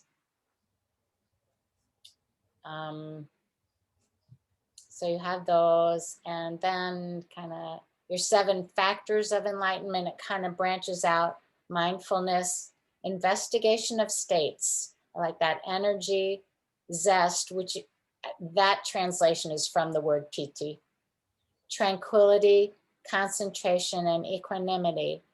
That's an important list because it's the 7 factors of enlightenment. I think it is interesting. The second one is investigation of states, because that's the Abhidhamma, is just breaking down, investigating these states that flow through us and happen so quickly. But the more we understand, the more we move well with them. And the Noble Eightfold Path, the fourth noble truth. Do you expect us to memorize them all? No. I expect you to, I mean, I don't know, Bante, I really don't. I think, maybe you should be able to talk about a chunk of this. Yeah, let's say like you are asked to explain about the 37 Bodhipakya Dhammas, 37 factors of enlightenment. You can say like there are in the Satipatthana Sutta, whatever, you can say like 4 Satipatthanas, such as Kaya Anupassana, contemplation of the body and feeling. If you remember 2, just etc. Use that golden word, etc. And then you can say like Sammapadano, 4-fold virya, such as efforts to avoid unwholesome akusala states that may have arisen, or if you remember 1 or 2, just say after that, etc. and so on. And Iddhipada, like 4 Iddhipada, 4 Indriya, 4 Pojjhanga, 4 Maganga. So just like that. So try to make it like more sense, common sense. We don't expect you to remember all of them, but we also want you to know at least the construction of it, like the structure of that, the overall structure. And maybe you can also explain a little bit about those concepts in a few words. That would make sense. Don't have to remember all of them. Mm-hmm. And also to have that makes total sense to me. And the ideas, that there's some ideas in here that you could talk about, like, these lists, how they work for you. They, like, mindfulness is the first item, but the first list, but there's also mindfulness here as an item. Mindfulness works in different ways. Maybe you could talk about a bunch of different ways mindfulness works or something like that. It's kind of the ideas that this generates in you. But, it's so huge. Everything is here, all the paramitas are here. You could just think about it so many different ways. So just as long as you have enough to talk about, you don't have to have every detail. That's, yeah. Okay, so the parallel list is the causes of suffering list, where again you have 3 lists that have the same items: the taints, floods, or bonds. And these translations into English are from Bhikkhu Bodhi, but they're almost all exactly the same as Narada Tara. So you can think about what's the difference between wrong view as a taint, a flood, or a bond. That's just an interesting question. And the 4 bodily knots are the things that more bind us up as physical beings. The 4 kinds of clinging are important: to sense pleasure, wrong view, to me, rites and ceremonies, to doctrine of self. I think they're important because, not exam important, but just real important, because I think they give us clues where to work, because letting go is a lot of what matters, and that tells you exactly where to look. And then we have the hindrances, the basic hindrances, and then the anusaya are very interesting because they're kind of underneath. They're the latent tendencies. So you can kind of clear up some of these other hindrances, and these will still come up and get you, sideswipe you. So they're very important to think about too. Why are they underlying? And the lists kind of, in this layout, the causes of suffering, the lists kind of get bigger and more inclusive, but then you have the 10 fetters and the 10 defilements. The only item I think is wrong view is overlaps between these two. But it's just a kind of a different concept. A fetter is something that's like tying you down, and a defilement is more like a pollutant of mind. And they both have a lot of the roots and the ethical issues, like I forget, Uttapana? Yes, thank you, Otapa and Kiri. Yeah. Now you can also see why it is so important to have the sammaditthi, right view, because wrong view can take you to a completely different world. Right? So it's really important, like wrong view here. You see, we were talking about Sakkaya Ditthi. All these things can be related to wrong view too. Michya Ditthi. Right. Yes, wrong view is really basic. As a screen that kind of messes up all your efforts if you are moving with wrong view. Yeah, it's here too in the latent dispositions. It's here in the clinging. Yeah, boy, that really does show up a lot.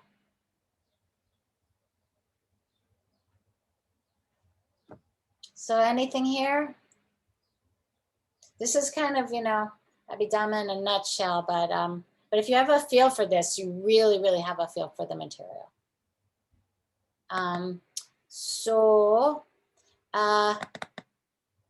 Dependent origination.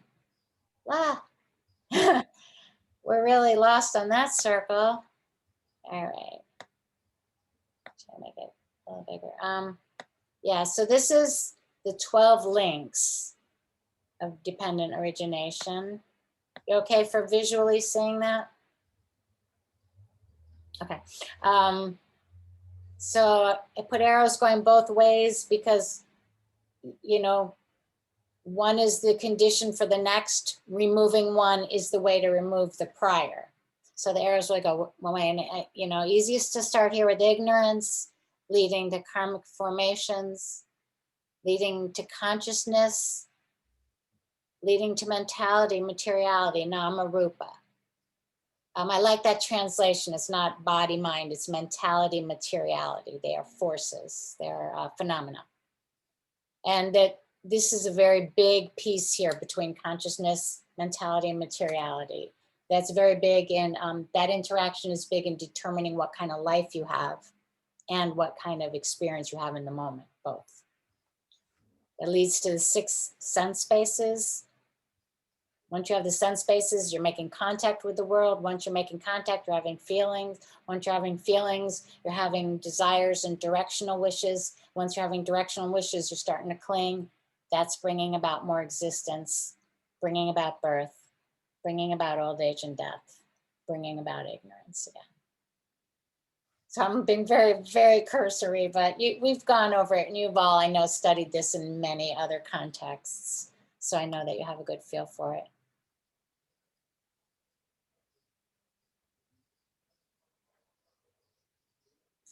Any comments here? Okay, we're going to go on to the 24 aspects of conditionality. This is the, this is the patana. This is the really heavy interactive stuff. But what the main thing to remember is just that the kinds of variables we're talking about here are mostly about, this is about how things condition events, condition other events. And the most important thing to remember is simply that everything is being conditioned all the time. That Charles Picorni quote, "To exist is to cause and be caused." That's it. And that it's going on in all these complicated levels. But what these mostly account for are the karmic roots and motivations, and also sequencing and timing. What conditions something by happening first? What conditions something by happening with it? what has to go away to condition something, like a seed has to go away to condition a plant. If the seed stays, no plant. But the sun has to be with the plant. If the sun and the plant aren't together, no plant. And these 24 aspects also take into account how strong influence is. Some things are just, you can't fight them type of influences. And some things are just minor. These predominant objects, they are just like really, it's really hard to get the mind off of that object. And yeah, so there was one of the, oh yeah. And these also describe types of conditioning where conditioning works with different qualities, like some conditioning helps something come about, some conditioning helps sustain something. A faculty condition is more bossy and kind of directs the thing it conditions. So this also describes those kind of qualities. But basically, it's just a very complex application of the idea that it's very nuanced and subtle how conditions affect conditioned events, and that it's going on all the time on many, many levels. This is the hardest thing to work with and summarize for me, but that's why the baton is like a zillion pages or something. So I don't think, we need to run through them again, but do you feel like you have a feel for these? Because there are 24 of those, do you expect us to memorize all those 24, what they are? No. And no. I don't think so. That would be cruel. Yeah, no. No, I mean, yeah, you don't have to. You don't Learn have the to be idea, I think, yeah, right.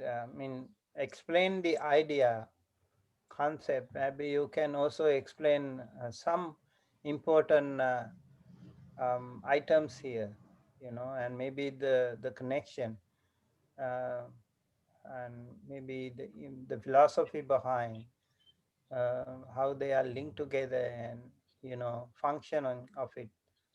So something like that. And it's it's not like point form answer, right? Again, just like essay type answer. So you can explain all the time. Also can give some examples, if like real-time examples would even be like, we have tried that.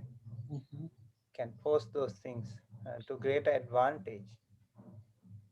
If we're able to emit the dazzling colors, does that count as credit? Definitely. Well, I think if it is, it's not required. Maybe if it is necessary, like the 6 colors. Right.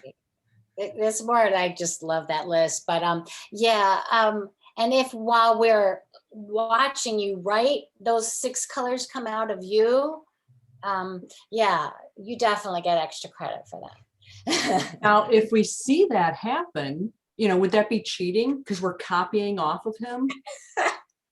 Oh, that's getting tricky, but no, your own emanations always count.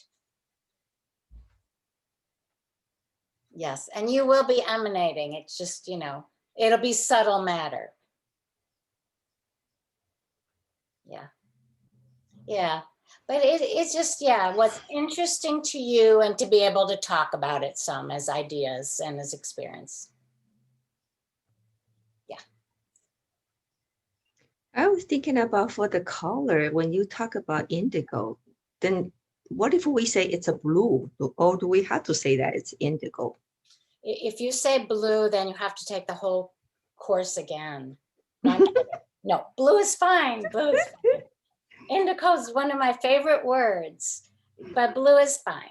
Yes. No.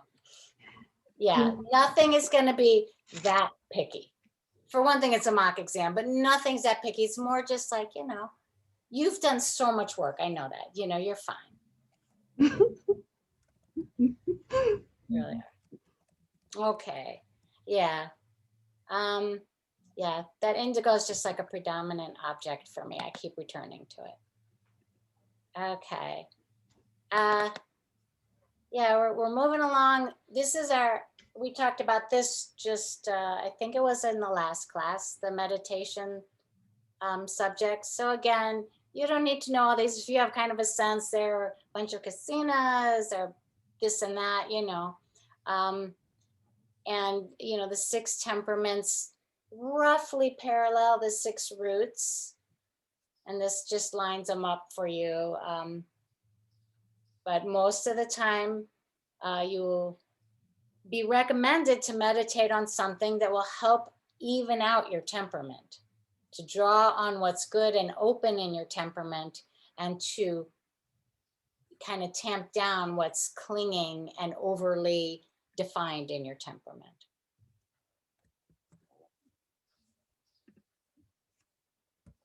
And this is, I know you have this somewhere on Slack too. Any questions or thoughts? Everybody know what your own temperament is? Picked it out? I think that's important actually to think about it. Yeah. When back in the day when, I can't remember if I told you the story, but when I was in graduate school, we actually learned how to administer Rorschachs, which I don't think anybody does anymore. And I love them. But the first thing our teacher had us do is take a Rorschach. And then we learned how to administer them and how to interpret them.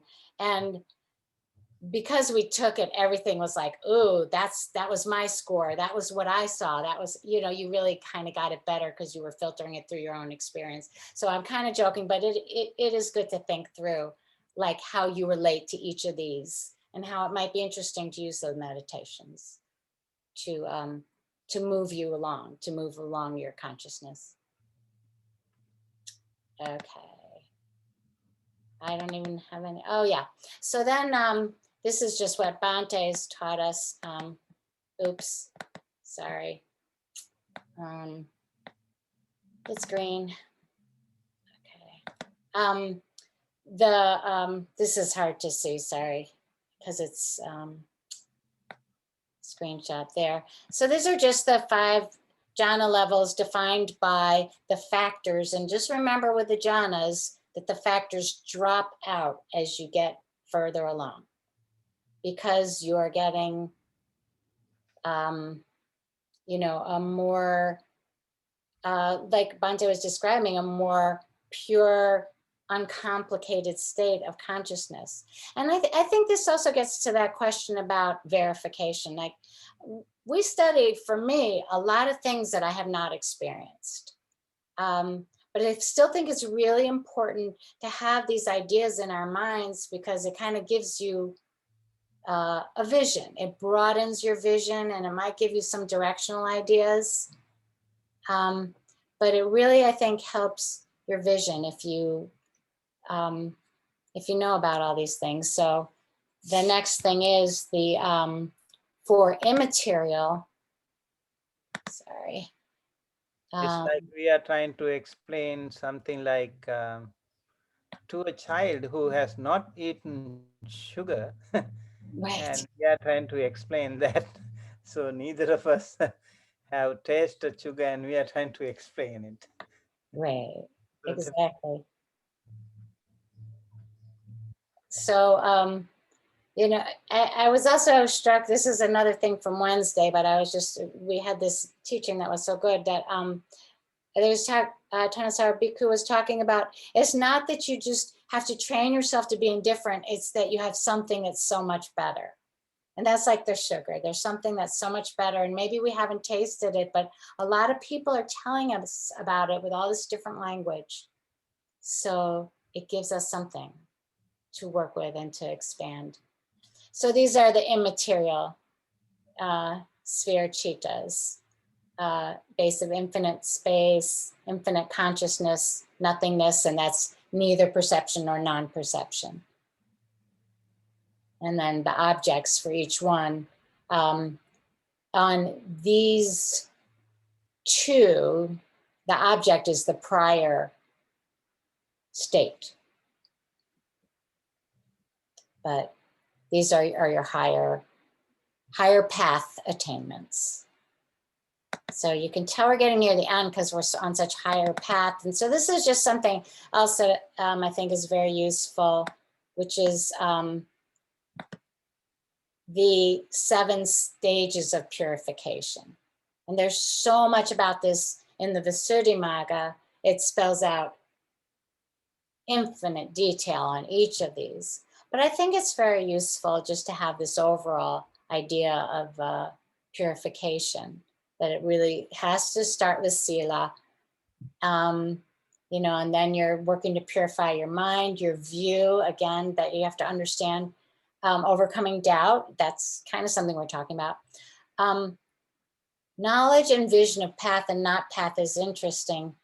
It is sometimes hard to know. You could feel like you're progressing, but you can be misdirected. So Bhante, you have some thoughts on this, I feel? Yeah, like just like Lisa was talking about this, like whether how do we know whether it is the truth or not? So like these are very good verification, I mean, processes. You can see, so starts with virtue, Sila Visuddhi, and then go to the mind, Chitta Visuddhi, and then the view. All these are part of purification. And then you can see eventually Magga, Magga, Jnana Dasana Visuddhi, whether we know it is Magga or Amagga, path or not path. So it's all part of it. And doubt, again, we can have doubts all the time. We have to come out of that too. And we have to be absolutely definitely, yeah, I'm in the right path. I'm pretty sure about this. So, you know, so it doesn't happen just like that. It should come from the deep fathom of your understanding. So these are really good. I think this Satta Visuddhi, 7 purification steps are really, really very cool for understanding something. Yes. I think I told you these Zen stories before, but you know, it's very hard to measure path. And one Shunryu Suzuki thing was like, if you want to know if you're doing better, ask the people you live with. I always kind of like that. But you know, I think one form of verification is looking back. And Tanasara Bhikkhu was talking about, you know, just did that work, did that not work?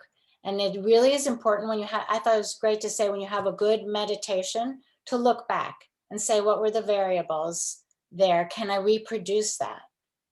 And sometimes you don't see change unless you very purposefully look back and say, oh, you know, things drop out and you don't notice they drop out, but you might look back and go, wow, I used to do that a lot and I don't anymore. Things are smoother or simpler. These are the kind of verifications that I feel like in real time for me help. I don't know how others feel. Right. Sorry, I didn't mean to cut you off there. I was done. That's it. I was just going to say, yeah, I was agreeing with you with when he brought that up, and he said that a good way of sort of like looking at your mind is if you lost your, you know, your mindfulness, essentially, how quick did you come back to it? And like looking at that as progress, like, because, you know, of course, like in meditation, following our thoughts and fantasies, and he just said like a good way of, you know, kind of looking at that, you know, if you want to call it progress or whatever, but, you know, how quickly did you like find your mindfulness, find your breath when you notice yourself being lost, or were you just daydreaming for half an hour, you know, which definitely happened. Yes, yes. It's a very empirical religion, which I like. You test things and you see how it works. But that was a good measure. You know, if you're testing things, you need a measurement. And that was a helpful one that he brought up, that you mentioned. Sometimes when you meditate, like, like maybe the first few days, you can see the nimitta and suddenly you don't see it anymore. You try so hard. The more harder you try, it goes farther away. And so maybe like in that case, you have to go to your sila. Maybe there was something with your sila. So make sure your sila is in good tag. So all these are really helpful to each other. And sometimes, people who are very high IQ, and they have so much vitakka, very difficult for them also to come out of this high IQ. So maybe you have, that also can be a debacle for you, because you all the time you try to rationalize it and, try to argue on this and that. So kind of not the way. Like Nibbana, for example, is not something to be realized through those arguments or through those rational thoughts also. Sila is the basic. All these steps are really, really important. Did you say Vitaka, that there's too much like initial application? I mean, like kind of complications, like back and forth, arguments, and whether it is true or not, or doubt. Doubt can happen to them so much, and they also try to measure things, like they try to jump into conclusions, and all these things can really, hamper your progress. Yeah, so it's very important not to jump into conclusions. Right. Just Right. leave it open. Just keep working on it. Keep learning. Right. Yeah. Well, I'm Yeah, gonna take time. down, and because we just went through most of the lists of lists, and the other ones, Bante has gone over the rupa and the kama. So that was like Abhidhamma in a nutshell. But yeah, like, what else? I think what Bante's talking about is what is kind of the kernel of what's important, that this doesn't lead to a lot of speculation, but it leads to a lot of investigation. And yeah, how else have you found yourselves using this information over the course of these few months? Because from your writings and your assignments, I could see that people were really using it a lot. How would you explain how you're using this information on the path? I'd actually like to share something. It's been really interesting, is I've just realized for a lot of my life, I've kind of been an armchair Buddhist, like kind of this intellectual game, logic puzzles, like not knowing it, but finding these like puzzles and sort of getting a good feeling from coming to certain conclusions based off of the intellectual material, because Buddhism does such a good job laying those things out, whether it be like in lists and explanations of the idea of self, and like, kind of collecting personal aha moments and thinking, oh, that's great, moving on to the next thing. And also, and of course, like all the Dhamma you can get exposed to, I feel like is wonderful. And for some things, some people are right for one and others not. So like some Mahayana teaching or some Zen teaching may, be perfect for someone, where someone else may, just be looking at the Pali Canon and like just with that, and that might be exactly what they need.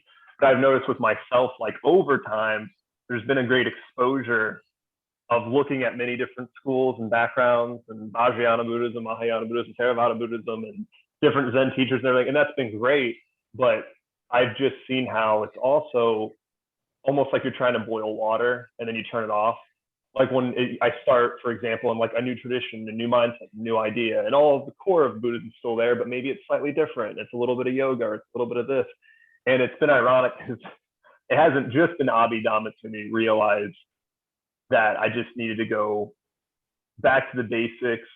And it almost made me think of when the imponderable questions, when people would ask the Buddha, is this world infinite or finite? Is it da da da da? And he would say, did the Tathagata say, come to me and I will tell you this, this, this? And he said, no. Did the Tathagata say? And he said, no, I said there's, an end to suffering. I'm showing you the way and you'll find peace, like essentially. And it's like, oh yeah, I just need to practice. I just need to practice these things. And so I think it's been good because reading these things and learning these things and having them in mind, and maybe at some point, some of them will click more and there'll be like an aha moment through actual experience. But I just realized hey, I just need to literally look at what the Buddha taught and I just need to practice it. And I just need to do that. And already within myself, just noticing little things of wow, that makes a lot more sense, or I'm feeling better about X or whatever it might be. So just kind of this simplicity and looking literally, what did the Buddha teach? How can I walk the path to the best of my ability and not just kind of be accumulating more and more books, or whatever it might be. That can be a stumbling block when you have more and more blocks. Yeah, it's true. Sometimes more knowledge can also be a little bit hampering. Less knowledge is better. You have kind of a blank sheet, so much the better. When you have too much information, that also can disturb you. But knowledge can also be helpful,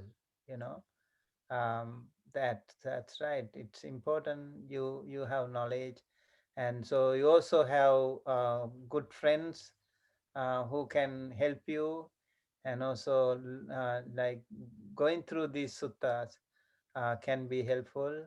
Yes, as Kai said, maybe Mahayana, maybe Theravada, Vajrayana, Zen, or whatever, they all have something.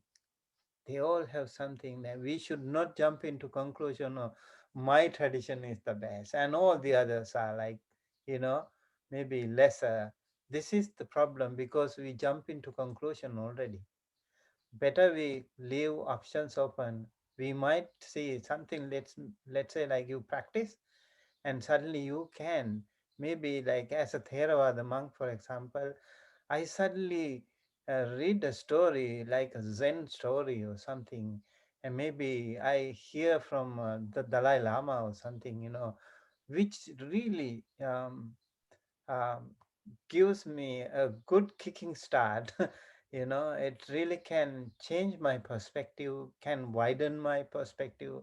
I think so much the better. So it's better we just leave open and ready to accept if there is something good from any, even like Christians or Hindus or Muhammad or whatever, they all have something good, which we can use to a greater benefit if we are ready to accept. And yeah, that should be part of the Dhamma. As I said, Dhamma is not Dhamma is just like a snake. It can be like a snake. If you hold it in the wrong place, it might bite you back.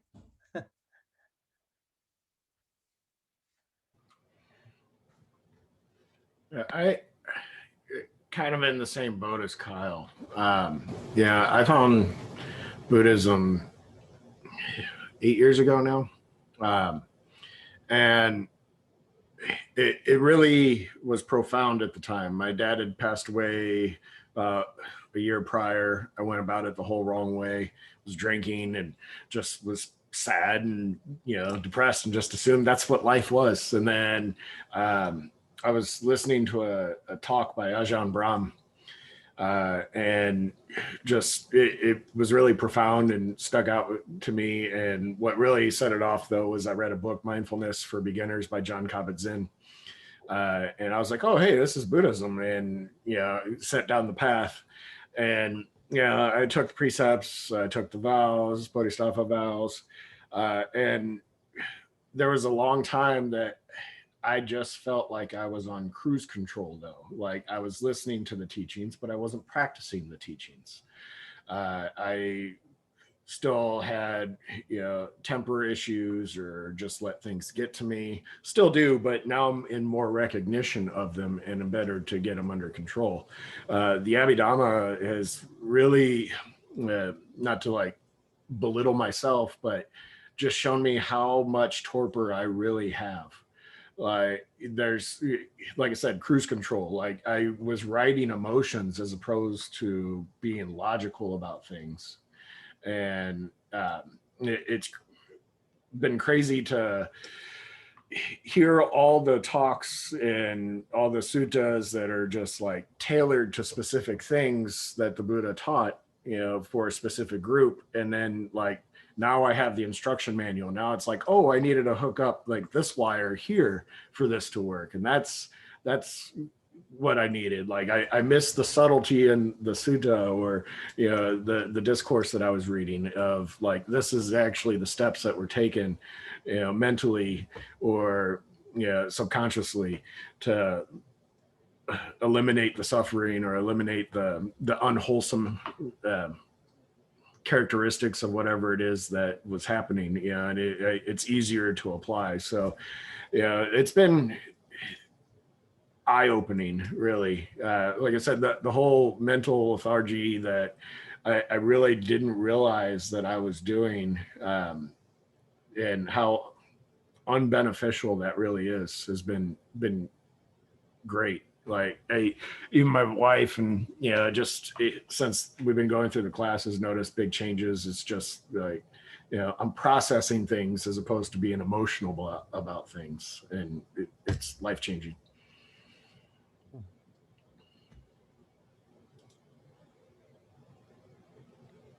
I think that's just the best testament you can make to it, because it's not information for information, but there is this kind of neutralizing capacity of the Abhidhamma, I feel. Maybe it's because there's not a story or a character. I mean, you're just looking at the pieces of interwoven experience, and you just kind of naturally loosen up and drop self habits when you just see it. So, I mean, like a manual of humanity or being a human or something, it's very, there are these universal laws, we're all working with them. That's what's happening here, and there is a neutralizing effect. And I feel like there's also like I don't know, almost a magical, I don't know how to put it, but like a crunching down effect. It's like just breaking things down that you glued together too much and made into too many somethings. They just are kind of simpler. And that will show up in your interactions. When they show up, in your close interactions like that, Corey, I don't think you can have a better testament to what we're doing. That's where we all, I think, suffer the most. So if that is moving better, then you've taken a big bite out of suffering as a human. And that's just everything that we're doing. Oh, I So still got a it's lot great. of, I still have a lot of self to let go. There's a lot of, but the best part is like, I see where there's ego involvement now. Like it may not be right away. Right. And even when I do see it, letting go of it's still a challenge. But it's been seeing the process though, and like realizing it is great. Yes. Yeah. Well, Kyle just wrote just being aware, and that's right. Yeah. I think, because you're not making it like some big heinous crime. You're just saying, oh, this is a thing that happens. I see it. That brings it down a few notches. It really does. I think Abhidhamma in that way, like when you read a sutta, you have so much information. Like in Abhidhamma sense, it just pinpoint, right to the point. If you want to have a summary gist of it, go to Abhidhamma. You have everything in essence, right? You go to the sutta, maybe like if you feel like boring, go to the sutta, there are some beautiful sugar-coated language too, like beautiful background story. All these things can be, they are put together. It's important too, right? And if you have a list only, it doesn't make much sense. I think they are two different styles, which are both very, very unique on its own. And yeah, I think it will be really helpful to all of us to have the Abhidhamma way of understanding and also Sutta way of understanding too. Should go together. It's like incorporating both halves of your brain, really. It really is. That's why I think this is important to add in.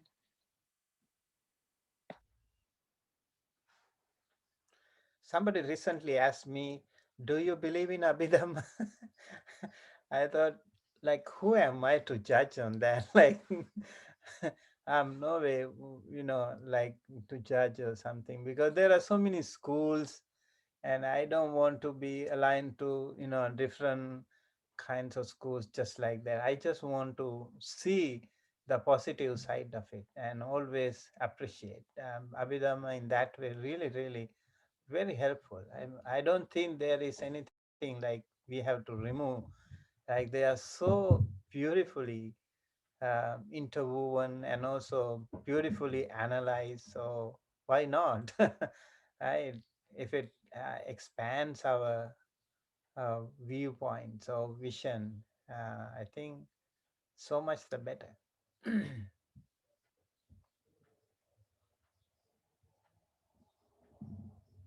I'm curious if other people feel like a unique impact of this study compared to, I know you've all studied a lot of Buddhism.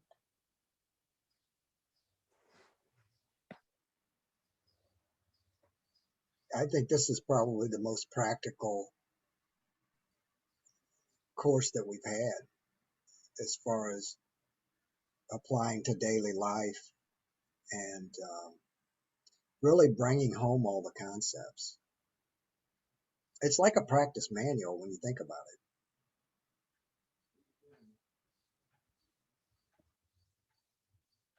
I like that idea. Like even when you cook, you can figure out what kind of chittas you had. Like when you drive, you can figure out what kind of chittas you have. Like suddenly in a rush, you get some different adrenaline rush, or like you suddenly hear a bang on your car or something. And so many different kinds of emotions, and you are in a hurry, like when you see the red light, or all these things can bring so many different chittas to you. That will be a real cool thing if you can, rather worrying about that, trying to analyze your chitta. Yes, as Patton said, it's really cool if you can use this Abhidhamma to daily practical lifestyle. It can be very helpful. Imagine when you are suddenly angry, you don't try to react, rather you try to analyze your mind. How cool that idea, right? Oh, that's what I've been doing lately, is like when the anger arises, it's getting faster too. Like yeah, the reactions, the emotional reactions have been almost non-existent now. But I still feel the anger, and now I'm, like I said, I'm trying to process it logically as opposed to just writing the emotion. And yeah, I don't know. Sometimes I wonder, like for the longest time, because my Dharma name is Sien Chu, which is manifestation of the beginning. And I'm like, I'm just stuck in the beginning. Like, this is where I live.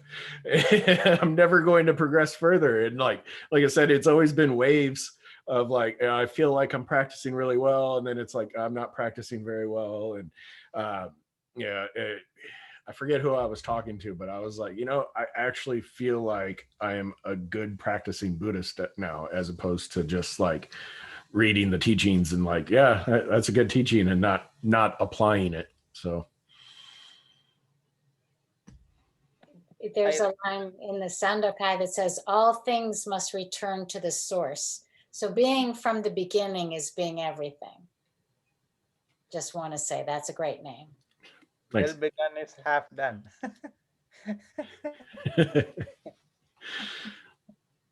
So also, I recommend like this beautiful class, like whatever you learn, may be much more effective if you continuously practice a little bit of meditation. Because I noticed meditation can really change, like intensely change your understanding, and how things can be so beautifully helpful to you when you face real life situations, like so many challenges, ups and downs in your life, good and bad, sad things, so many, like in your daily lifestyle, you meet so many people, very difficult to cope up with. No matter how much you try to be good, and you still will be challenged. And practice meditation, and use this, apply this Abhidhamma, and I really think it would be a fantastic combination for a good practitioner. Yeah, I think that is so true. And the Abhidhamma information really enriches my sitting and meditation. A lot of things that might have been just sort of cloudy or vague are processes now that I understand. And then I can kind of, my intention carries more weight because I'm sort of understanding the process more. It really affects sitting for me, this information, and the other way around too. The more you sit, the more clear, until you can stop someday and count those 17 steps of perception, more clarity all the time. I remember when I first started meditating, it was about 10 minutes twice a day. And I talked to a friend and I said, my voice relaxed.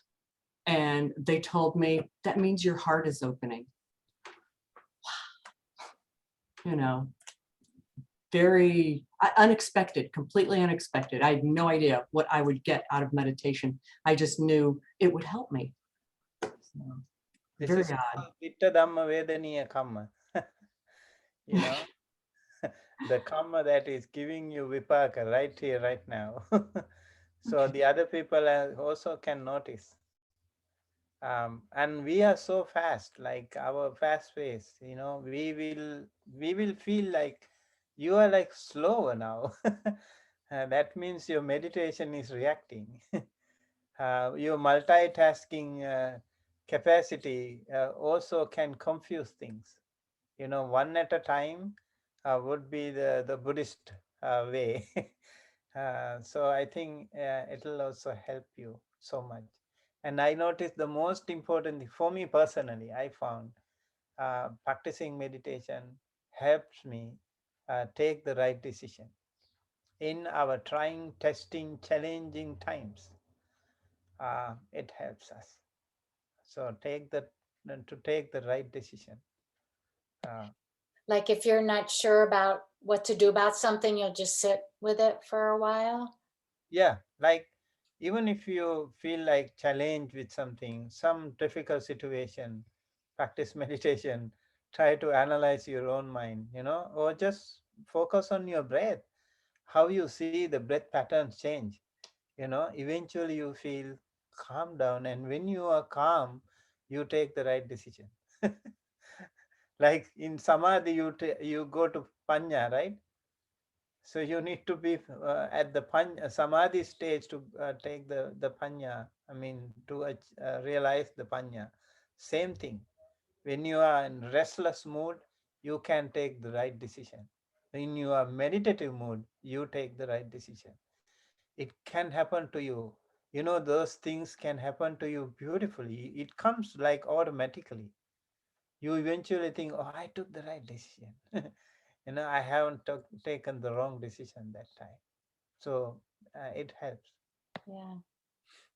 I've also been finding a lot of creative things happen more when I'm sitting now. And I do like these writing groups with kids and all ages. And sometimes ideas for the writing groups or my own writing will just come up. Like there's some fountain that I open up when I get there, or when I stop getting there, or whatever. Yeah, it's quite, I feel very grateful about that.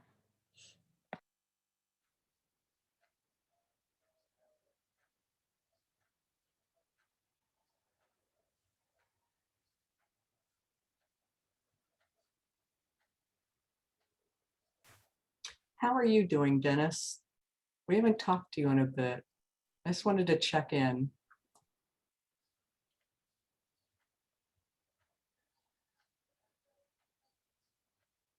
I'm here. I just got to get my visual on here.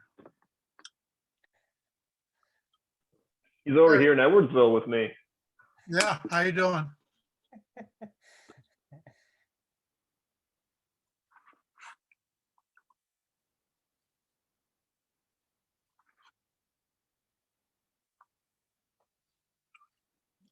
Well, you waiting for me to answer the question?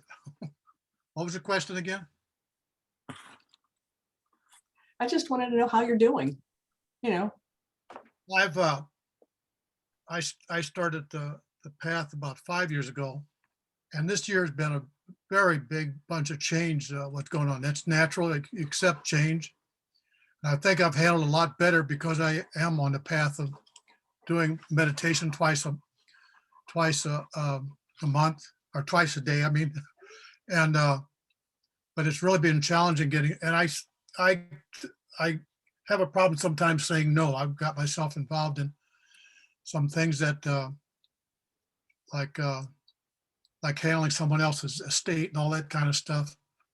And but it's easier, I think, because I have the meditation back and forth. I kind of weeded out what the pressure might be during the day. I think my meditation has gotten better because I've had the time more to practice, and there's more detail on that. But we have to be open to change, and you just handle it as it comes, and let the things go that you can. That's what I got going on. So that's about it. good deal. Thanks.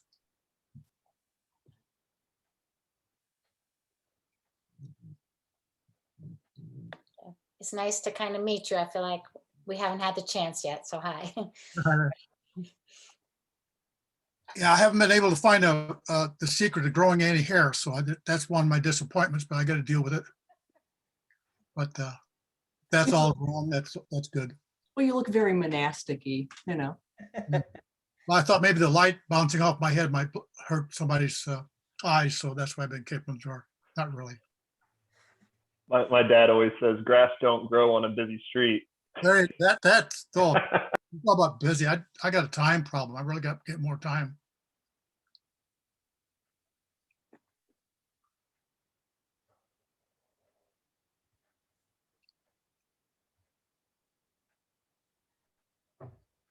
I have to add on too. I think this has been one of the best informative, and just like that quiz.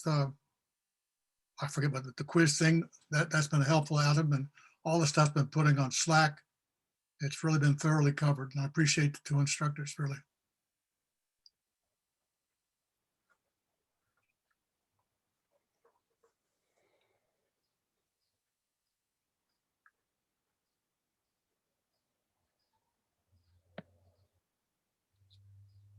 Hello, Jeff. Do you have any thoughts? I was about to speak up, actually. So I kind of have always approached Buddhism from the opposite angle from the intellectual, in the way that I'll see, I tend to be driven away by lists of things and memorizing. And so that's why, you know, when I said I was a little bit like, oh man, Abhidhamma, I don't know. I have found that it's extremely beneficial, partly because I feel like having right view when you have the sort of approach that I do at times, which is just digest, like, I don't want to read more suttas. I don't want to read more stuff. what I want to do is just focus on one thing till I understand it, you know. So, and that means practice a lot of times, you know. So that's usually been my approach. But at the same time, I appreciate this a lot more because as always, the Buddha was a scientist. And so if you really look at the Abhidhamma teachings as a whole, I think that to me, it speaks to the benefit that studying this has brought, which to me is that during meditation and during practice, then it's easier to see, like, for example, if you're doing something good, but you don't really know how to repeat that, you don't really know exactly what that was, then I think it becomes a little bit more difficult. And exactly what that was is here, and I'm pointing to all my notes. Exactly what that was is spelled out for you. So if you do enough investigating, then you can figure that out. Whereas if you're just investigating without knowing the right words for it, the right understanding, it's like that example, I guess you were saying about the child that doesn't know what sugar is, or like a blind person trying to understand the color red. You know, you can't, if you don't have a way to understand that, if you don't have the words and the language and the intellectual understanding, then your experience can be misdirected, kind of like what you were saying too, Bhante, about the Dhamma can be a snake. So if you don't have that intellectual understanding, you could just go investigating down a path that doesn't really bring you to the right place. So anyway, I feel like that's been the biggest benefit to me, is that sometimes during meditation I can sit, or during daily life, because I always try to bring that into daily life, that then sometimes you can understand what's happening better, and have a better grasp on how to deal with that and digest it, and also to see it as an objective happenstance. Like, you know, one of my patients passing away, I am inherently emotional about that because it's such a difficult career. So I'm kind of getting long-winded here, but you know, it's inherently emotional. And so if you understand, like, what is this attachment? Where does it come from?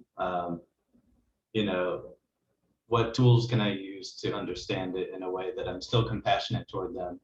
I'm not detaching from them, but I also am not then taking that suffering on, you know, or if suffering does occur, how did that arise and what do I do with it? You know, like this, did it arise because of personality view and where, you know, it's like different lenses that I've seen, different tools that I think are really useful. So I think that's been the biggest help. Yeah, I think your work must be incredibly challenging, and having compassion for yourself kind of goes hand in hand with that. But I like that about the lenses. It's just so many, you know, like, you know, good lenses make things more clear.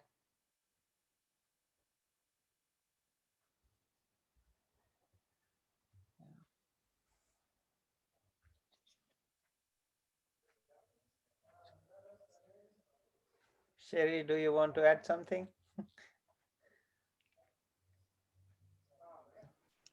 I first read the comprehensive manual of Abhidhamma about 20 years ago. So it's been very good to come back and study it now with, you know, better understanding than I had 20 years ago.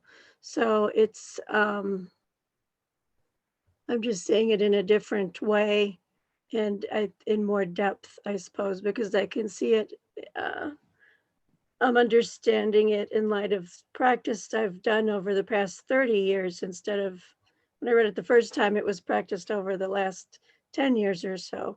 And after having much more teaching. So it's good to come back and understand it in a better way, with more depth. And I have not talked about this a lot, but a couple of years ago, I decided I was going to write 2 books on Buddhism, one on the mental bhavana and one on path and vehicle. And I would like to bring all of the modern schools together in the two books and to look at their different practices and teachings and see how they all are on the same path and show how they all have these similarities, so that I'd like to bring them all together and help people to see how this school is not so different from that school, and this lineage is not really so different from that lineage. So coming and studying the Abhidhamma here again, the Theravada Abhidhamma has been a big help there to help me place the Theravada path toward Nibbana, because my practice the last 20 years has been more Mahayana and Vajrayana. So it's good to come back and see this more in depth and to see everything more in a more whole and wholesome way. So it's been a good semester. I'll be your editor. I will work with you on this. Definitely. It's going to take a while. This is a big project. That's okay. I got 3 books ahead of you. Don't get too excited yet. It's ambitious, but it's a beautiful, beautiful idea. What the first one is on? Mental development, the jhana practices. So Wow. the different meditative practices. It would be such a contribution to pull all that together. Yeah. Well, I will do what I can with it. Yeah, that's great.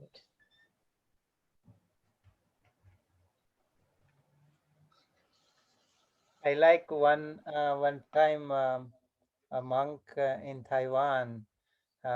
We had a meeting in our university in Sri Lanka. He said this Theravada and Mahayana, they are like 2 wings of the same bird, you know. So in order to fly, you need to use both wings. Sometime maybe we can, because we use only one wing. Yeah. I think we have a lot of schools of Buddhism study represented in this group. And the thing I do love so much about the Abhidhamma is this kind of base feeling. It's like, it like shines through everything. Like it, you know, you just see it everywhere once you have a feel for it. And this kind of purity, this crystalline aspect of the information. It's not coded up in any particular style. It's just there. So I think whatever, you know, I do think the schools, if not being equivalent, are all compatible, because they are all resting on exactly what we're studying and these kind of insights. So I think, you know, stripping it down like this is really fun, even though it is a lot of, you know, kind of technical nitty gritty stuff. But I think there's a beautiful feeling in that. And I think that your books would really bring that out. That'd be great.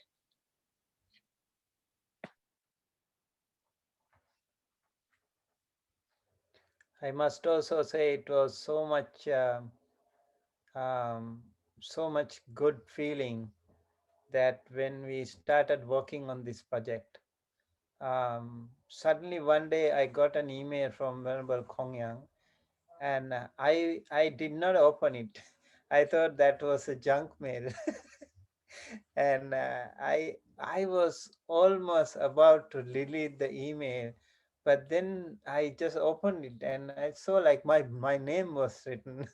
And then I just kept reading, and Venerable Kongyang said Bhikkhu Bodhi recommended me and to teach Abhidhamma. Can you? I was thinking, what Abhidhamma? How?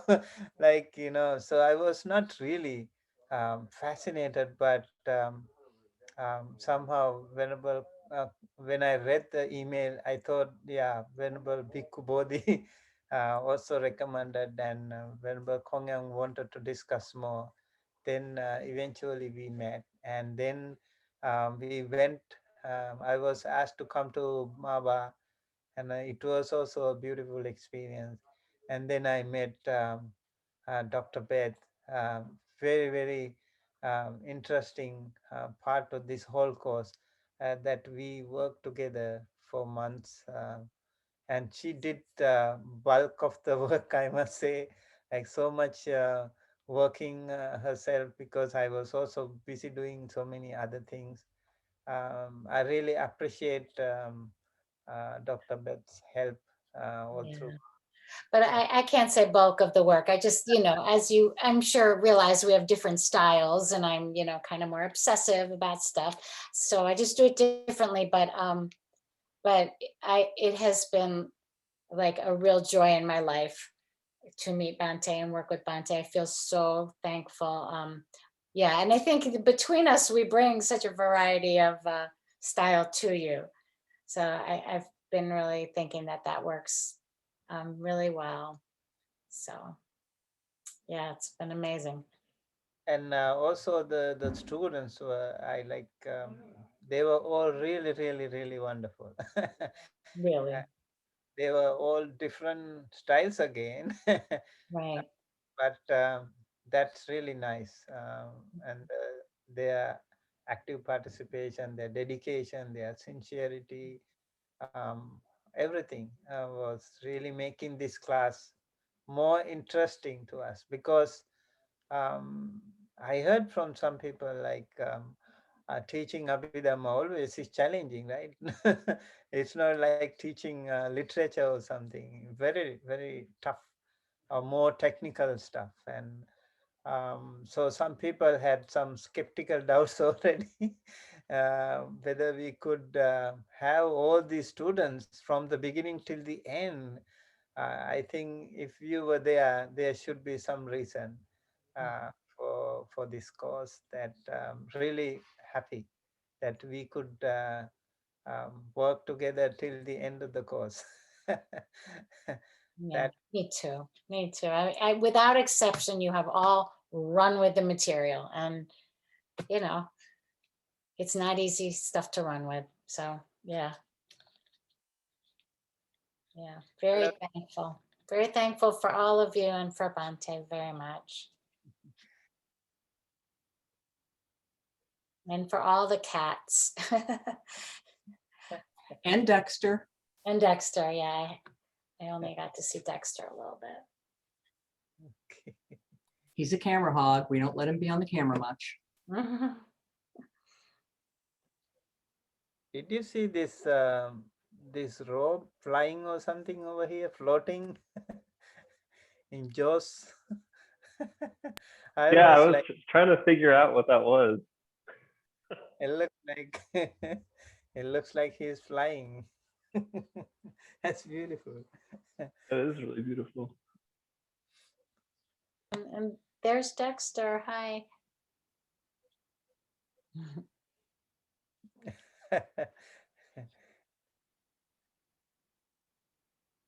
Okay, so when is the exam? Tomorrow? Yeah, tomorrow at 8 o'clock. Okay. 8 o'clock our time. So I really want to say good luck to all of you, and also for your finals, and I'm pretty sure you will all do well.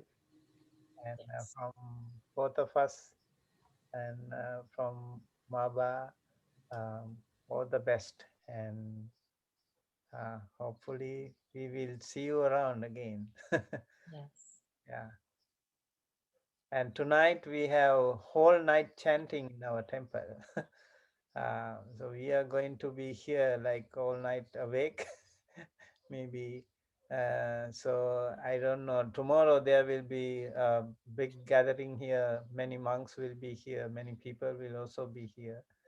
So We were thinking that maybe it would be nice to invite Bhante to let me just sit through the exam. I don't think both of us need to, that if you're all good with that. So can I just ask you, like, so I'm just gonna sit here and like and you all will just take the exam, and like I mean, you're allowed to like go to the bathroom and stuff. I mean, okay, so you're just gonna sit and I'll watch. And then in the afternoon we'll just gather again and just kind of see if you have any leftover questions, or you want to go over the exam or anything else that occurs to you. yeah. And also we are supposed to give you the results within a week. We will work really hard on that. We'll have another Should have. hour. Yeah, we should be able to show the results before, share the results with you within a week. And yes, with that, I think maybe we can conclude for today. Yes. Nice.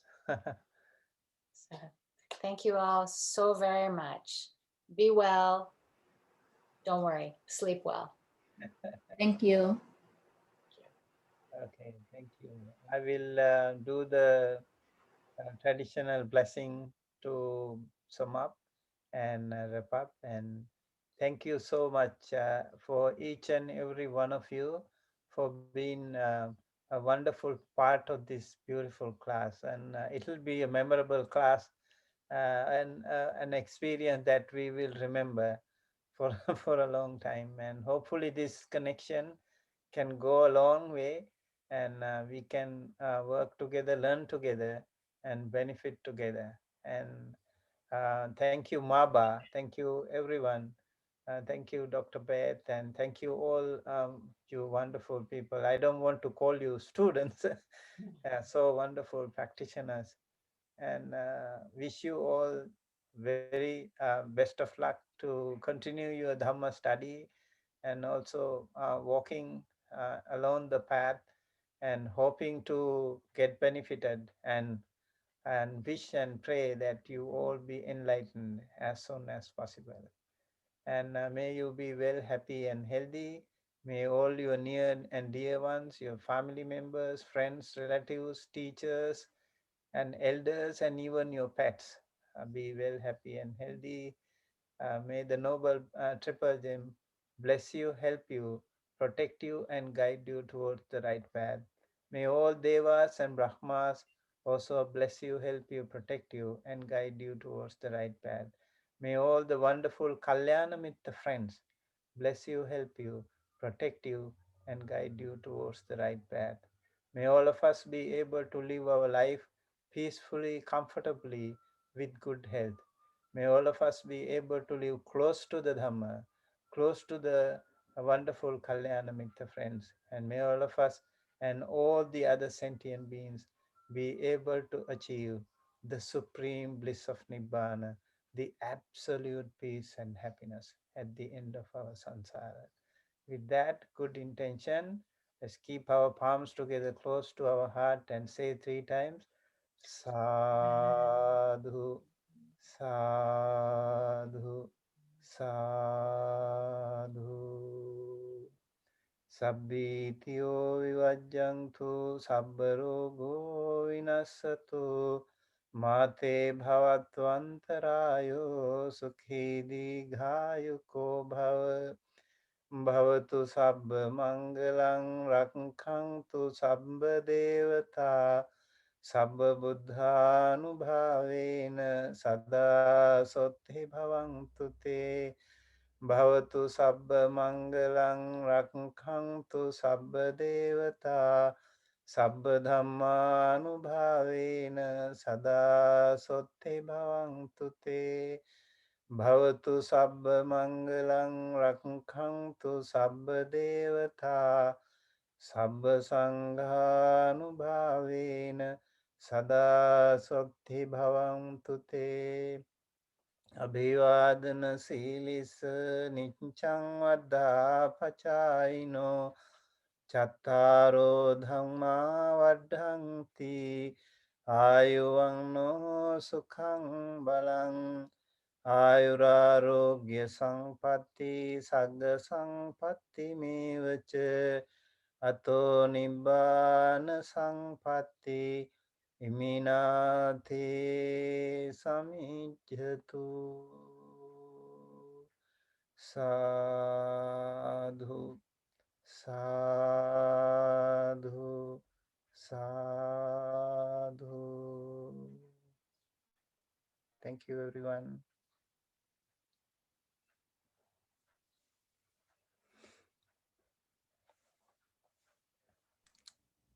Thank you, Bante. Thank you, Bante. Thank you, Bante. Thank you, Bante. And thank you, Beth. Thank you, Bante. Thank you, both of you. Yes. With you.